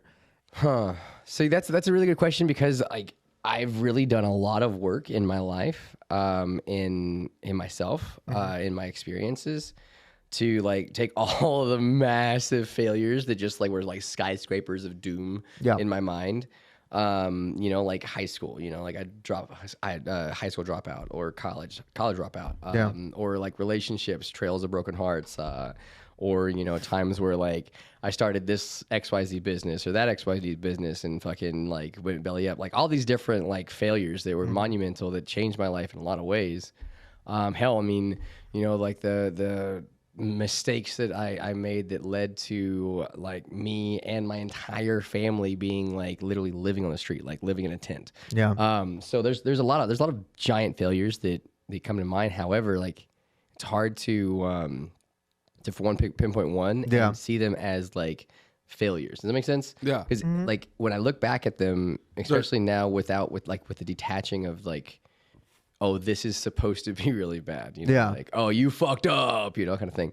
Because when I look back at it and I look back with it with the understanding that like, there really isn't you fucked up. Like as long as I am still breathing, like me personally, then I can do better. So how can I like fuck up that bad? Unless I kill myself, unless like something happens, blah, blah, blah, blah, and I'm like, I'm dead. Okay, now the character of Greg is now over. Yeah. Okay. But if the character of Greg is still ticking, if it's still like, you know, then I can do better. So how can it be that bad if it's a failure? And I think it also helps if you learn. Absolutely. Well, and that's what I'm saying. You know, that's the biggest thing. Yeah. I mean, failures can be like absolutely crushing. I mean, I like when I think back to, you know, those failures, like, yeah, like I can feel that like, fuck, I fucked up, you know. But it's like watching a movie. It's not me. It's not this Greg. It was that Greg. Yeah. It's not this Greg, you know. It's like instead of looking at them as failures, you look at them as growing points. 100%. Like because of what I extrapolated from that experience. Like in the moment they're failures. Right. But now like the fuck ups you had 10 years ago are now, well, I'm not going to do that again 100%. Because that was that Greg and I'm this Greg. 100%. Or in my case, like that was that Andrew.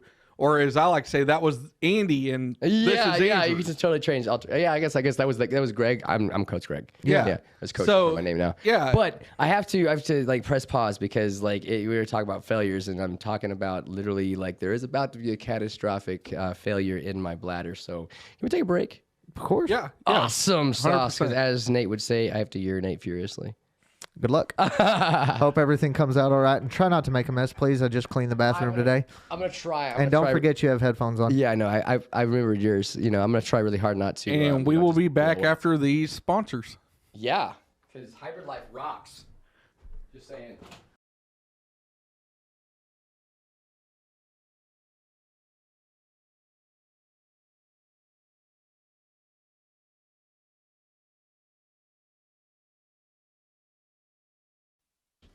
All right, we are back. What's up, guys? Quick break. It was like half a second. Yeah. Super. Yeah. Like, hey, at least when we had a break. What? Yeah, exactly. We've been here the whole time. At least when you see it, it will be. It's like butterfly effect. That was crazy. It was like, for sure. Reality folded in on itself. It's bam. Like a whole nother life. But before we get too far off into another rabbit hole, we're doing I'm starting a series, I guess we would say, on the podcast where we're wanting to bring in different just people of regular professions, right? Like I can hardly say my profession would be regular though. Well, you're a regular blue collar person though. And you know, it's like you see all the big time podcasts, and they're bringing fuck that. I'm a fucking spectacular superstar. What you fucking talking about? Well, I'm not saying that. They just thinking I'm blue collar right now. Just wait. You know, you build in secret, and well, you just bust out. You like you do realize you can say blue collar all you want, but you do realize that his tan line doesn't stop at his neck. It goes all the way down. That's facts. Hey. Dude, that was perfectly timed. That was great. Good. That was good. But sorry, bro. Yeah. He explained. Good job. He's fucking killing it. He's tonight. doing good. He's fucking killing it tonight. You, like he's on point tonight. I fucking love it. I need to drink more often while we record. His first night, he couldn't get off the cricket button. So we were like, dude, stop with the crickets. It's like, dude, okay. It's like we told him he'd be fired if he pushed the cricket button again. Yeah. So, but he's killing Get it now. stuck in it's so funny to me though. It's so funny. Yeah. But no, so with that being said, we figured we had such an awesome time on your radio show, and Yeah, that was such a good time. yeah, and we're all about cross platforming and cross promoting. Yeah, absolutely. So we wanted to get you in, and it actually fell right into place with what I'm trying to do, because Coach Greg is a number of things. It's not. It's truth. Coach Greg is not just a cheer coach. Right. Coach Greg is not just a life coach. Yeah. Coach Greg is not just a radio host. Coach Greg is not just a social media influencer. Right. Coach Greg is it's a brand. We were just talking about that Yeah. off air. It's a brand. Yeah. And so I wanted to bring you in here just to talk about, the good and the bad of what you do on a daily basis. Yeah. Yeah. So with that being said, kind of give us a brief breakdown of what Coach Greg is. Oh damn. Okay. Wait. So you said You said brief. I was about to say you just luck. you Somewhat just brief. said brief, like- Somewhat brief. and you just got through explaining how. Okay. Well, so really, like Coach Greg is in the shortest version possible is the embodiment of like. Not only my evolution through all of the struggles and the freaking absolute, like we were talking about earlier, like failures that I've endured in my life that I've caused for myself. It's the embodiment of all of the lessons, all of the wisdom, all of the people that I've met that have shared love with me in a way that I didn't really feel like I deserved. So it's the embodiment of all that, because like I've went to the greener grass on the other side, and like it actually is greener. Yeah. And I want to share that with any and every person that I possibly can. So that's where Coach Greg comes from. Is like I found out early in my life at 17 that I was good at this coaching thing. Yeah. It turns out I kind of come from a lineage of coaches, but so as I evolved that, it just kind of became an avenue to share the like the breath of fresh air, and I say that with no reference to religious anything, but just the breath of fresh air of love, the breath of fresh air of like getting through like the shadow part of yourself and getting through the traumas and like becoming in control of the magnificent you, understanding the dark side of you and the light side of you per se, and how they're both beautiful and necessary. One can't exist without the other, blah, blah, blah. So Coach Greg is really the embodiment of my passion to share with everybody else the things that I found and continue to find in this beautiful existence we get to call humanity. Yeah.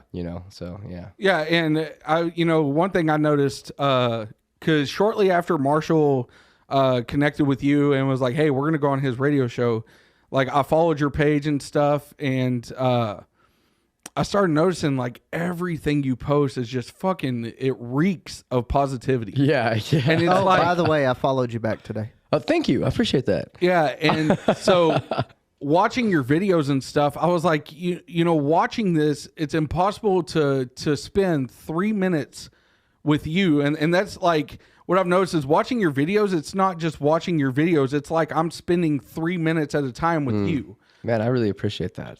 Because you're like, Get off his balls, Andy. man, shut the fuck Hey, up. shut up. I'm enjoying this, okay? Yeah, I'm sure you are. I'm doing this because I need people No, to I'm just understand, kidding, but like, no, like that's I appreciate that. Yeah. like it's very easy to regurgitate redundancy in your life, and just be complacent with your life, and then you start getting in lows, and being somebody who battles mental health. yeah. It's like it's real easy for me to get into a low. But what I've noticed is watching your videos, it's like you're talking to the people you're not just trying to put content out to get likes and followers. Right. You yeah. are literally out there trying to change somebody's appreciate fucking day. God, I appreciate that. You Like, have no idea how much I 3 appreciate you fucking saying minutes that. at a time, you were trying to change somebody's fucking day. Yeah. And so now it's gotten to where, like, I follow you, so every time you post something, it comes up, and like I take time out and I watch it because I'm like, I might need this. Like, he might say something that speaks directly to me today. You know what's the really cool part about what you just said is like, that that's what I guess people have told me something similar to this in a lot of different ways. Most recently, and it's been kind of like a struggle for me to like really take it in and really like accept it and like, oh, that's cool, they're talking about me, because I know that when I say some shit that's like people are like, oh fuck, or I put something in a way that people are like, wow, I can actually smile.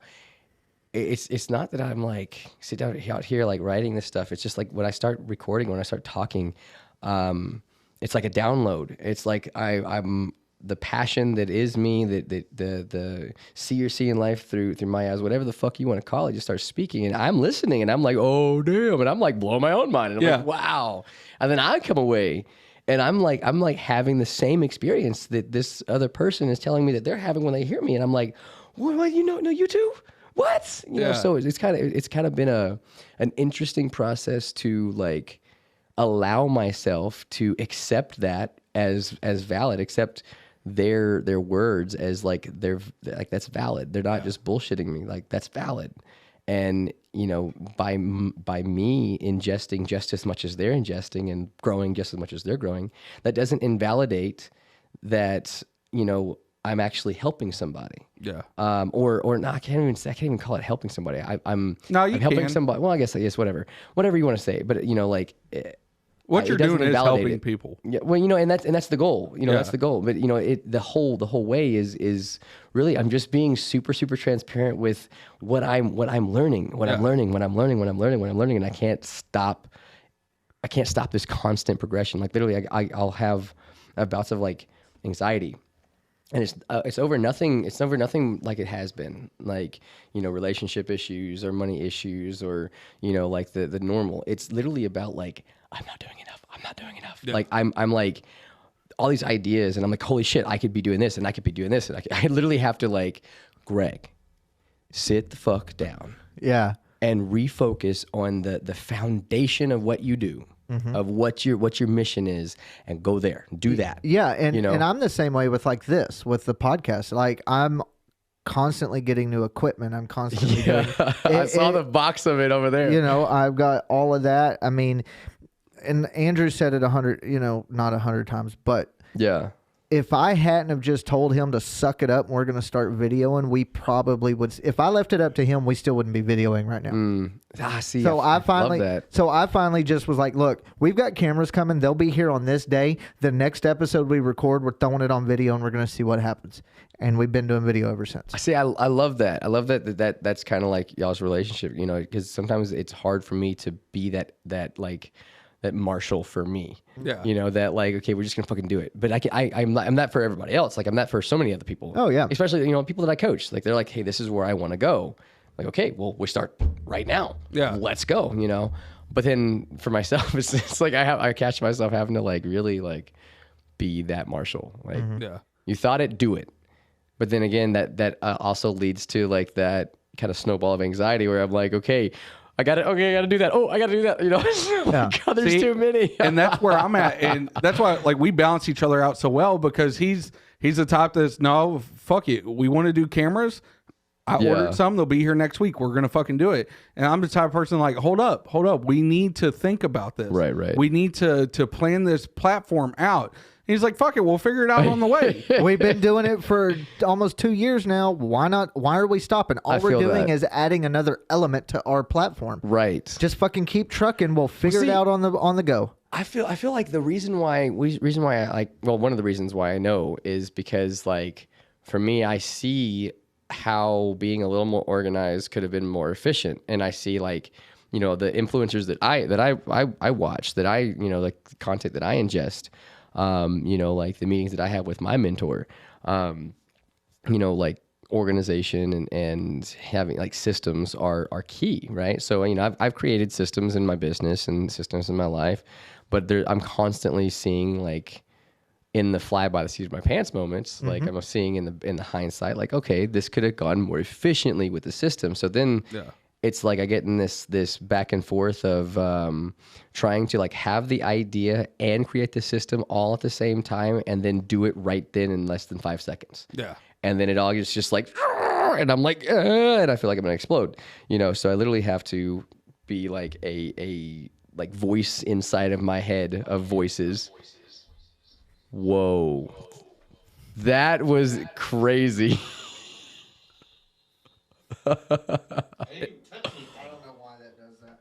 It does it every once in a while. Yeah. That was trippy as fuck. Yeah. If it ever happens again, that little speaker icon, tap it and re-tap it to mute it, and then it'll be because that's the monitor. So you, when you're in studio, you can hear the playback. That was trippy as fuck. Yeah. All right, sorry about that. Well, hey, good set. Yeah. We can go ahead and move on. So I love you, Greg. was saying all that and talking about how much you help people and the content that you put out. So what's been the biggest blessing of Coach Greg or from coaching in general? Oh my gosh. Oh, it's like innumerable. I would say the biggest blessing is the satisfaction of knowing that, looking around and seeing like the trail of like smiles and lives being you know, impacted in a positive way, people like taking control of themselves and that kind of thing, being able to look back and know that like impact and all of that was because of the like that, I don't know, I guess that like reassurance that what I've gone through and the changes that I've made, it wasn't for anything, you know, like it wasn't for nothing, I guess. Yeah. It wasn't like for just like some random event. Like everything that I've gone through, everything that I do, it has purpose. So that in itself has been the biggest like, wow. Yeah. Like that's really cool. It's like a profound like, wow, my life is so like meaningful, you know? So I recently watched an interview with, I think it was on Logan Paul's podcast. Oh yeah. He was on there with Rob Dyrdek. Oh yeah. And Rob Dyrdek was talking about, he was talking about how he quantifies his good days. Yeah. And how it's exponentially helped with his stress and all that.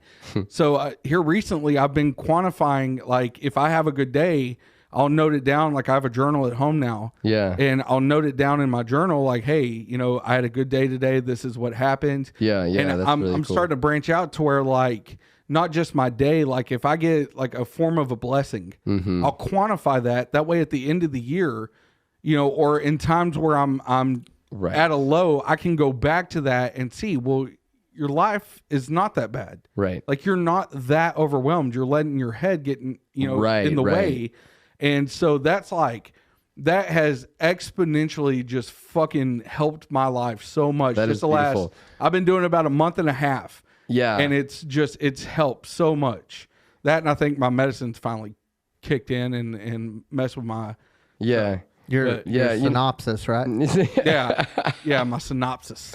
Synapsis. This the synapsis. It's the synapsis. It's firing correctly right now. You know, I'm just saying. It's good stuff. You know, it's beautiful that we can all look back. We can all see and find ways to kind of like keep us in a state of being that we like to be. You know, like quantifying, like really like keeping track of how good you are, how good things that happen to you are, like blessings and that kind of thing.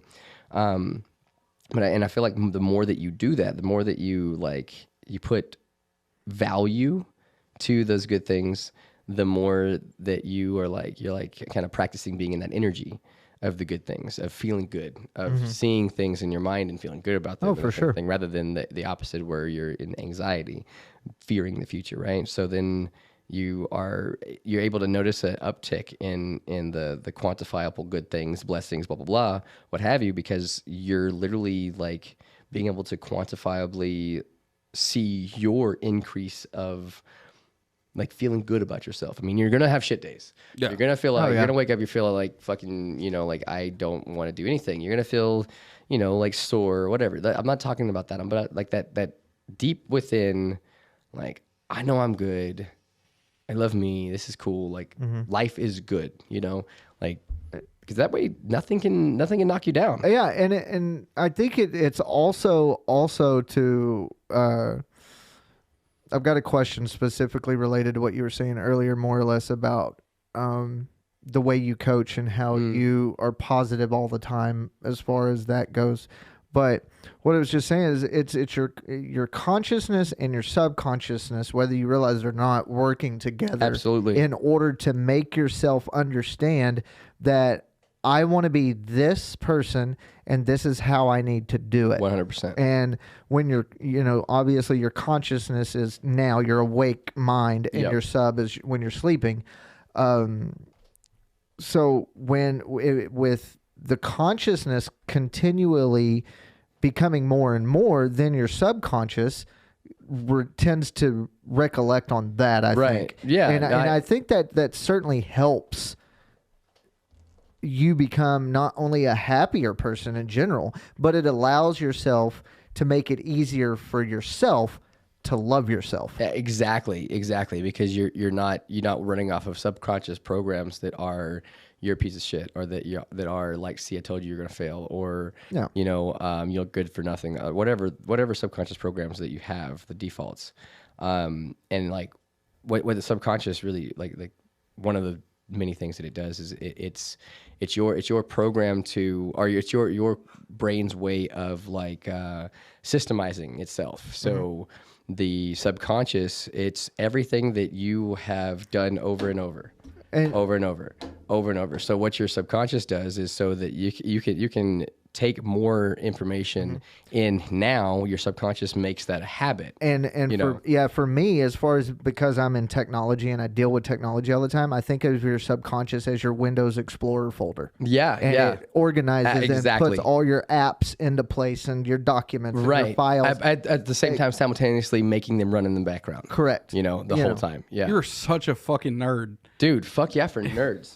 Boom. So to expound on that and ask my final question, dun dun dun dun, that I wanted to ask. Now, you can. I'll probably rephrase this, but the things that you teach, how do you know that the things that you're teaching and or using to help people? How do you know that they are personally taking it in and or using it to actually better themselves, rather than you're teaching nothing but positivity. Obviously, like we said, there's going to be hard days where you can't do it. Yeah. But what kind of results have you seen?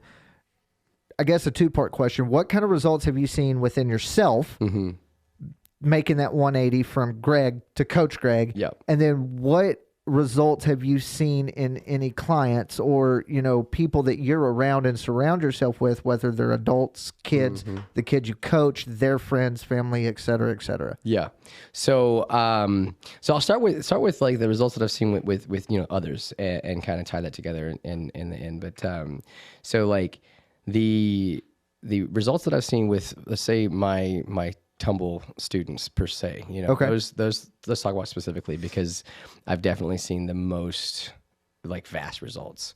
So and I want to rephrase. I want to make sure that everybody understands that it's not that I teach perpetual positivity. What I teach is perpetual control of self. Perpetual awareness of self, and with that you can choose the happy, sad, depressed, anxiety, blah blah blah. You're aware of the system that's running, so that way you can make your adjustments and choose. Yeah. So, but anyways, I would say that the biggest example of like results that I've gotten is the children that I'm working with. Their families, I've seen them get literally closer. So I've seen their communication between my student and their parents, and then their parents to their student. I've seen that improve because of the homework that I get. Give, right. So it's a question that it's pertinent to that person only. So like, for instance, what is it that about cheer and tumble, or what is it about doing this back handspring that feels really good to you? Okay. Like, what is it that makes you smile, blah, blah, blah, right? Yeah. That's part of a mental exercise that I go through with them, which I do this with my adult clients as well. It just looks a little different because, it's for adults. But anyways. I mean, you're having to explain, because you're basically having to put in layman's terms, to a Right. 6 to 10-year-old However, what this is. But I have a feeling what you're about to say is you don't do that because they understand. Right.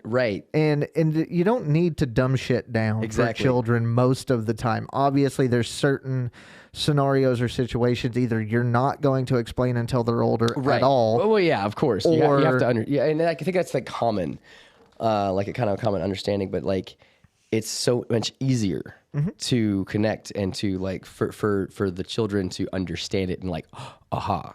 So I have really quick, really fast results when I do my tumble sessions. Okay. And literally, like someone can come to me with, like the worst of mental blocks, like literally get up and like freeze. And in 2 sessions, 3 sessions, you're seeing them be able to like go and tumble in the cheer team, or in their tumble class, they're able to throw the tumble pass that they're able to do. Like the mental block is it's kind of like unlocked. That's kind of my specialty. Actually, not kind of. It is especially my specialty, is getting really quick results physically for their tumble skills and refining and making stronger. But the way that I do it is all focused on their mindset. It's all focused on the way that they are thinking and their relationship with themselves, and with their future event, that kind of thing. So the results that I get are really rapid because they're like, I don't want to say that they're because they're kids, but it is really because they're kids, because they haven't really, like, with adults, I find that you get the like ego that gets in the way. So with kids, it's like they just kind of just get the simplicity of it. Kids are malleable, so they're more. They haven't developed that yet. So Exactly. It's easier to get them to make sense of things quicker. And all it is I'm helping them use their imagination for them. They're already using it. Like we're all already using our imagination right now as you even listen to this podcast. So all I'm doing is I'm helping them like through an imaginative process. Literally, I'm like, okay, so can you imagine yourself, or can you like literally I start at the beginning. So can you see yourself do this tumble pass? And if they can't, then I'm like, okay, have you ever seen someone do this tumble pass perfectly? A video of it, YouTube, TikTok, pick a poison, or someone in this gym, or whatever. Have you seen it? Yeah, okay, because everybody has seen it at least once. So now I want you to play that, and become aware of what that person's doing with their arms, how they do the round off, how they go into the tumbling pass. Can you see that? Okay, now hit the pause button. You got the pause? Is it paused? You got it? Okay, cool. Now lock it in. Now can you like? And I use a little like little sound effect. Yeah. I have fun with it, right? And at the same time, I'm seeing it. I'm seeing what I'm like, writing, right? Anyway, so I'm like, okay, like we just erase that person. Now, can you see you frozen? Just as you're going into your round off. Now, what are your arms doing? How like are you squeezing your arms? Are you in a perfect hurdle position?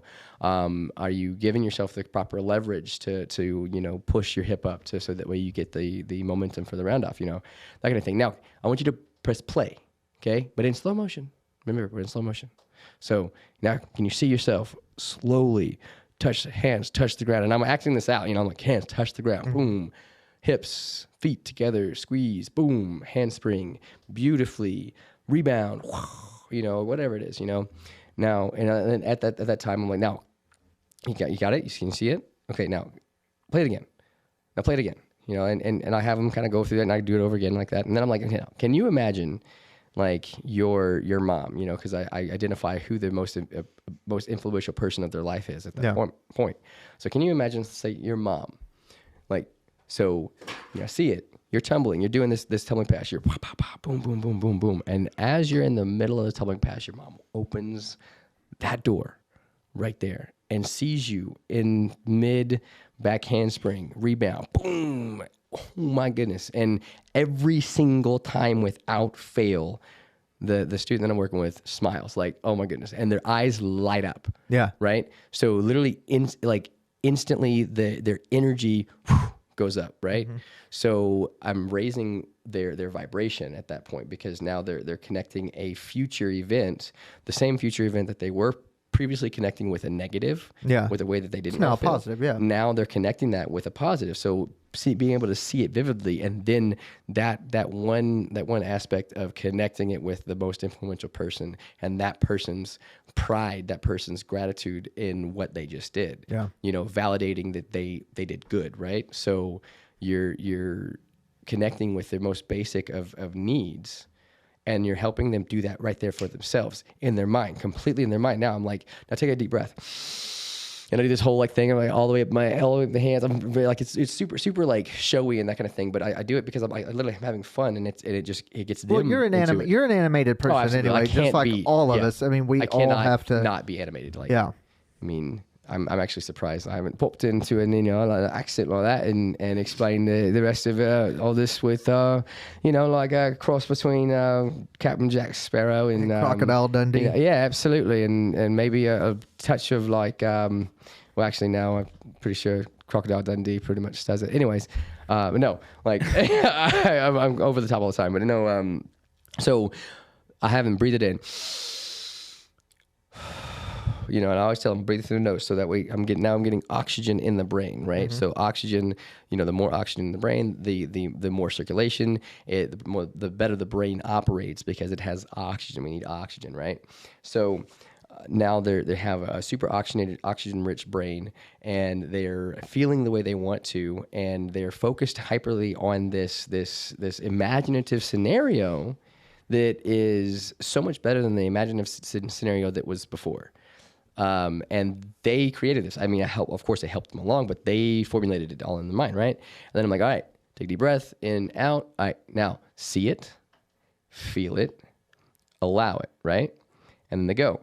And I would say, and I'm actually working on actual statistics, because I'm you want to know how often this actually is I'm like a mad helping, scientist with this stuff, because I'm like, holy shit, this is fuck, this is crazy. This is getting some amazing results. Like almost, I would say probably, if I'm guessing, 89%, 87, 89%, 87 to 89% of the students that go through this process, the very first time, get better, make improvement right then. In their form, in their power, in the way that they land, like all of it gets better. Yeah. And that's why I get such quick results, is because I'm connecting. My focus is not to be like, okay, this is how you do a round off back handspring, which is exactly what I'm doing. I'm teaching them, I'm showing them body structure. We're going through different drills and that kind of thing for the physicality of it. But the focus, the undertone is all mental. It's all the way that you feel and becoming in control of that. Yeah. Because once you do that, it's the same thing that professional athletes are doing. It's the first thing, same thing that an actor, hype like a big giant actor star is doing. It's the same thing that anybody at like a high level of performance is doing. They're choosing a soldier. Like when bullets whizzing by, it's the same exact thing. Becoming in control of how do I want to respond? What is the most efficient way to respond for me in this situation? Could you imagine if a soldier was just fell to pieces, oh my God, like the anxiety, could you imagine that? Like that probably won't be too long. But anyway, they're the first ones that get shot. Right, exactly. Exactly. But it's a choice. It's a choice of becoming, and the way they train for it is everybody knows the military training is rigorous, but there's also other ways to train your mind. There's a study that was done with learning how to play piano with people that had never played the piano before, right? So they took 3 groups. I took the first group that was, and I'm paraphrasing this, so please go fact check this and look this up. But so they took one group that was going to be taught the traditional way, have a class once a week and that kind of thing, right? Then they had another group that was going to have the same one class a week. However, they were going to be prompted to do a on their fingers rehearse, every day. And then there was a group that they were doing one a week, and they were told to rehearse all the time in their head. and do it in the head. Then when they would do their actual lesson, it was mostly in their head. So the studies came back with the people that were rehearsing more in their head than they were physically were able to play the songs more beautifully, or the test song or whatever like that, and learn the material more efficiently, because they're literally creating, that's what I was talking about earlier, synapses in their mind that are wiring differently. You can look up Joe Dispenza's work. This actually, I think that's where I actually got that from. But anyways, you're physically changing your brain when you start choosing to use your imagination for you instead of against you. Yeah. When you break down anxiety, that's exactly what it is. It's you misusing your imagination. You're seeing this future event. You're seeing you getting hurt in some kind of way, something that you don't want to happen, and you're attaching an emotion to it. It's the same thing as a scenario with the seeing yourself as doing right off back handspring. You're seeing a future event. You're attaching an emotion to it. This is the emotion that we're actually choosing, not the default, which we're all conditioned as a society to go to. So you're making a choice. I want to feel good about this. Oh, okay. And then you're allowing that reality to happen. Whereas you're doing this pretty much the same exact fucking thing. So are we in the multiverse? Fuck yeah. Bro, listen. Dude, I'm telling you, like You're over here actually hardcore paying attention. I'm begging for a dick joke at this point. Shit is just like, it's so hold fucking on. You real. want a dick joke? Let me take off my pants. Like, it is so serious and so real. I'm just waiting. You wanted a dick joke, and you didn't even let me. All right, well, come out, or that's what she said. Did you not hear anything? I was going to give you an ability to shoot at me there for a minute because that's what she said. Hey, there it is. All right, we're good. We're good. Back to the. You didn't even hear the dick joke part. What? I did try to say one, but you just kept talking.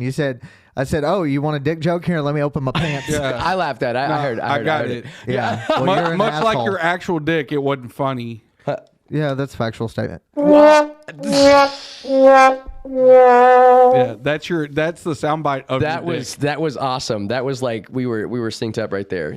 Old Clint over there. We were just like, boom, hit the button. Do not do it again. But no, I mean, we gotta get around to wrapping this up. Yeah. So we kind of really need to. I got a kid in there, and I got dinner in there, and all that good Yeah, I stuff. haven't even ate yet. Well, damn. Okay. Well, cool. No worries. Yeah. I could go all night. So I know we could too, but yeah. to kind of start landing this bird. we're currently sitting at 2 hours and 12 minutes. Yeah, but 20 of that. Yeah, there's part of it that needs to be cut. Run, you never count your money when you're sitting at the table. Interview and a concert. Yeah, I know, right? do we But- want to bust it out? All right, so no. Go ahead. Never mind. I'll just wait till it's completely inopportune moment and then just bust it out. Okay. Hey, So- just shut that shit down. Everybody that follows you on social medias or in your life who are exposed to Coach Greg, I'm going to ask this on behalf of all them. Yeah. So what does Greg McBrayer like to do in his off time? Shit. Okay, I knew that was coming up. Literally, I love to learn, or explore. If I'm Greg McBrayer, I'm like just some normal day. Literally, I'm trying to figure out where I can go to go hiking or be outside, something like that. I do like video games. I like to play some Call of Duty. Hell yeah. Just like I'm not the fucking greatest. Not the greatest at all, but I can beat my kids, so that's all that matters. Hell that's all that yeah. matters. Fun fact, we just got a PlayStation 4. I thought we were trying to wrap this up. I know, but talking about beating the kid, I gotta say this out into the multiverse. All right, go ahead. I saw that look. So we got a PlayStation 4. Actually, my son got it for Christmas from my mom, but she kept it at her house. Well, through the divorce, she was like, "Come get your PlayStation." Right. So I finally hooked it up last night, and my son, he's talking all this shit because he's had an Xbox for like the last 2 years. Yeah. And I haven't played. and I used to just stomp his ass at Madden, right? Well, he's talking all this shit. He's like, I'm gonna fuck you up. Like, not literally saying that, he's 10, but essentially telling me I'm gonna fuck you up. Like, get ready, old man. Your shit's coming. Yeah. Turn around, beat his ass at Madden, and I fucking gloated like nobody's fucking I bet business. he was so pissed. He was so pissed. He was like, what was the point of telling me good game if all you're gonna do is brag? I was like, motherfucker, that's why I did it, you asshole. Like, come get, and he was like, I want a rematch. My son would say, like, oh my goodness, that's funny. Yeah, he was like, I want a rematch. And I was like, so you just want me to whip your ass again? Right. Like, come on with it. So history's gonna repeat itself. Yeah, that's hilarious. I'm not very good at video games, but I beat him, so that says a lot for me. Exactly, and that like I said, that's pretty much me. I don't play online or anything like that. It's just kind of like I do like the multiplayer in Call of Duty. You know, that's whatever. Yeah. But no, really, what I like to do is like connect with people. Hell yeah. Anything that's a public event or anything that I can you know, be around other people. I love it. You know, and then my biggest like pastime is literally doing absolutely nothing, either on the couch or on the bed, cuddled up with my entire family. Like I love like making like this little like ball, like pile of like people that love each other. Yeah. And you know, that's like my biggest thing. Best, you know, I say that is way up there with absolute best things in the world, best experiences that are in the world is, you know, like that, like just perpetual shared love. Yeah. You know, and just like balling it up and just like chilling, watching a show, or just, you know, just literally like doing nothing but loving on each other. Yeah. Playing board games. My son likes to play board games. He's kind of starting to win me over to starting playing more board games. But yeah, I like spending time with family. Awesome. Adventuring. Hell yeah. Well, shit, man. We appreciate the fuck out of you coming, dude. Like, this has been the longest episode we've ever done, but so fucking worth every minute. Oh, for sure. Yeah, that's greatly appreciated. Go ahead, do us a favor. Plug all the socials, the radio show, all that good stuff. Okay, real quick. So, I'm getting better at this. Okay. Yeah. So you can find me on Facebook. I'm Greg McBrayer, actually, on Facebook. I've got the influencer kind of mark or whatever, so you can follow me. Then I've got TikTok, Coach Greg 33 on TikTok.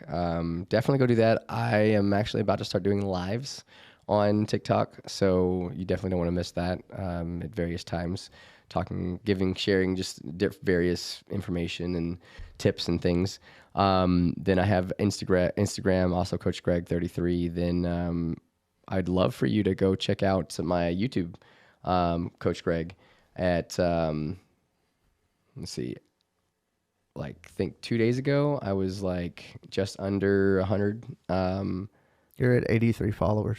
Okay, so because I made the 83rd follower, or at least Bohemian Chat City did anyway. Oh yeah. So just and he made our 24th follower on YouTube. Oh yeah. Boom. Oh yeah. That's what's up. Too bad, man. The 25th follower gets a free shirt. Dude, so you know what's cool? Shit, I can't. I just had a flash. I just had a future flash. Like, what's really gonna be cool is 5 years from now, going back and having a conversation about this show, and talking about like 83 and 24 and we do have 25. Okay, so you were the 25th. I was you said it. We have it. Damn it. Yes. All right, wait. We'll have to check the analytics because you may have been 24 and somebody else been 25. I might have been 25th. Oh yeah. Oh, so you're not getting a shirt, so don't even. You're think an about employee. it. You're exempt from it. It automatically goes. It would default to you. Yeah. Yes. Boom. I love it. Okay. I love it. Yeah. Anyways, but yeah. So TikTok, Instagram, Facebook, YouTube.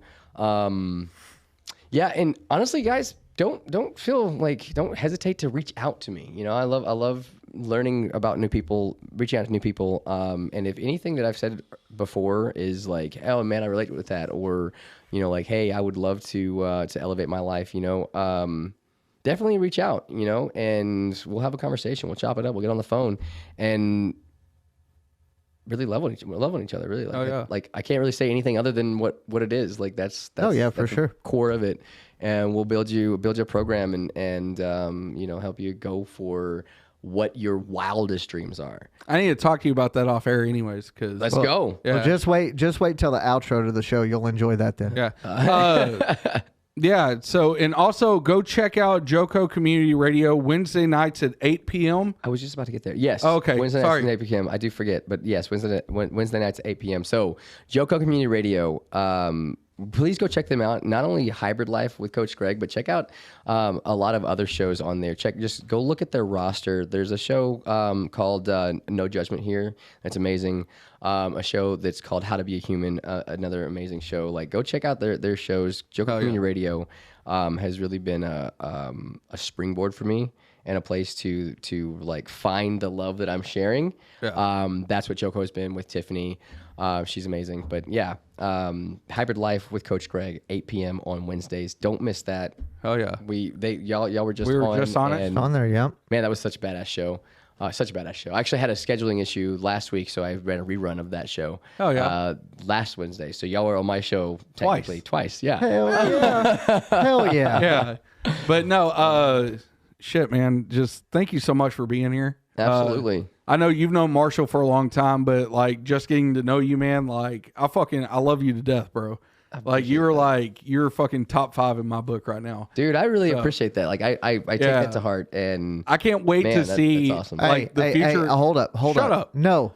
He keeps doing this. Yeah, He's a jealous are person. not allowed. See, you are not allowed to. He won't even replace take me. up for me to him, He's just but like, he's I'm going gonna to do get the pissed at me just paying you a compliment. But the thing is, You're not getting replaced. Shut up. I'm not worried about him. Shut up. But no, I'm excited to see the future endeavors with Coach Greg and Bohemian Chat City and see what comes of it. But with that being said, me and Marshall have a very serious thing that we have to talk to you about. If you want to go ahead and cut to my camera real quick. I'm sorry to inform everybody, but man, I don't even know how to put this. You motherfuckers got to put up with us another hour during the week, motherfuckers. We signed, yeah. Yes, we did. Yes, we did. Yeah, you can go back to static view. Yes. But no, just to let you guys know, me and Marshall have officially, well, unofficially, officially. It's definitely like it's official. It's official. It's official. It's definitely official. Yeah, we signed with Joko Community Radio as well. Not to move the podcast over. The podcast will still be Thursdays every week. Yep. But you can now catch us live Tuesday nights at 6 p.m. on Joko Community Radio with the show Gassed Up with Bohemian Chat City. That was cool. Yeah. Yes. We didn't even practice that. My man. That's what I'm talking about. I got you. That was But beautiful. you can tune in to us every fucking Tuesday night at 6 p.m. on your ride home while you're having to pull over to get gas. Guess what? You can get gassed up with Bohemian Chat City on Joko Community Radio. We will put the links in the bio, as well as we're going to plug every one of your fucking socials in the bio of this episode. We'll share it. Shut up, bitch. Why Yes, you got to we will. make more work for me? That's what I like to do. Well, I just send you my hi hello. It's a super. Yeah, send me your. It's basically like Linktree. It's pretty much. It has Okay. all of his links. Yeah. I can just throw that in there. Yeah, Oh, that'll yeah. work too. So be sure to tune in to us at Tuesdays at 6 p.m. and then fucking Wednesdays at 8. Tune in to Hybrid Life. Get something out of your fucking life. He will help you with it. Get you some. Get you some. Get you some. I appreciate that. And fucking Greg, I know you love the people and what? And there's not shit you can do about it. Marshall, you got anything else for the people? I'm out. I fucking love you to death. I fucking love you. All right, we're out. Later. Love y'all. And there's nothing you can do about it.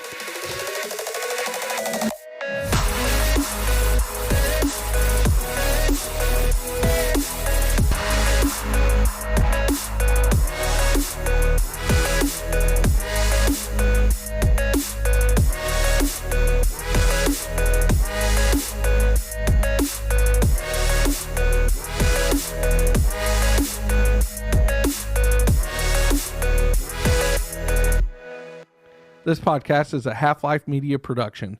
Producers on this podcast are Marshall Stepp, Andrew Lawrence,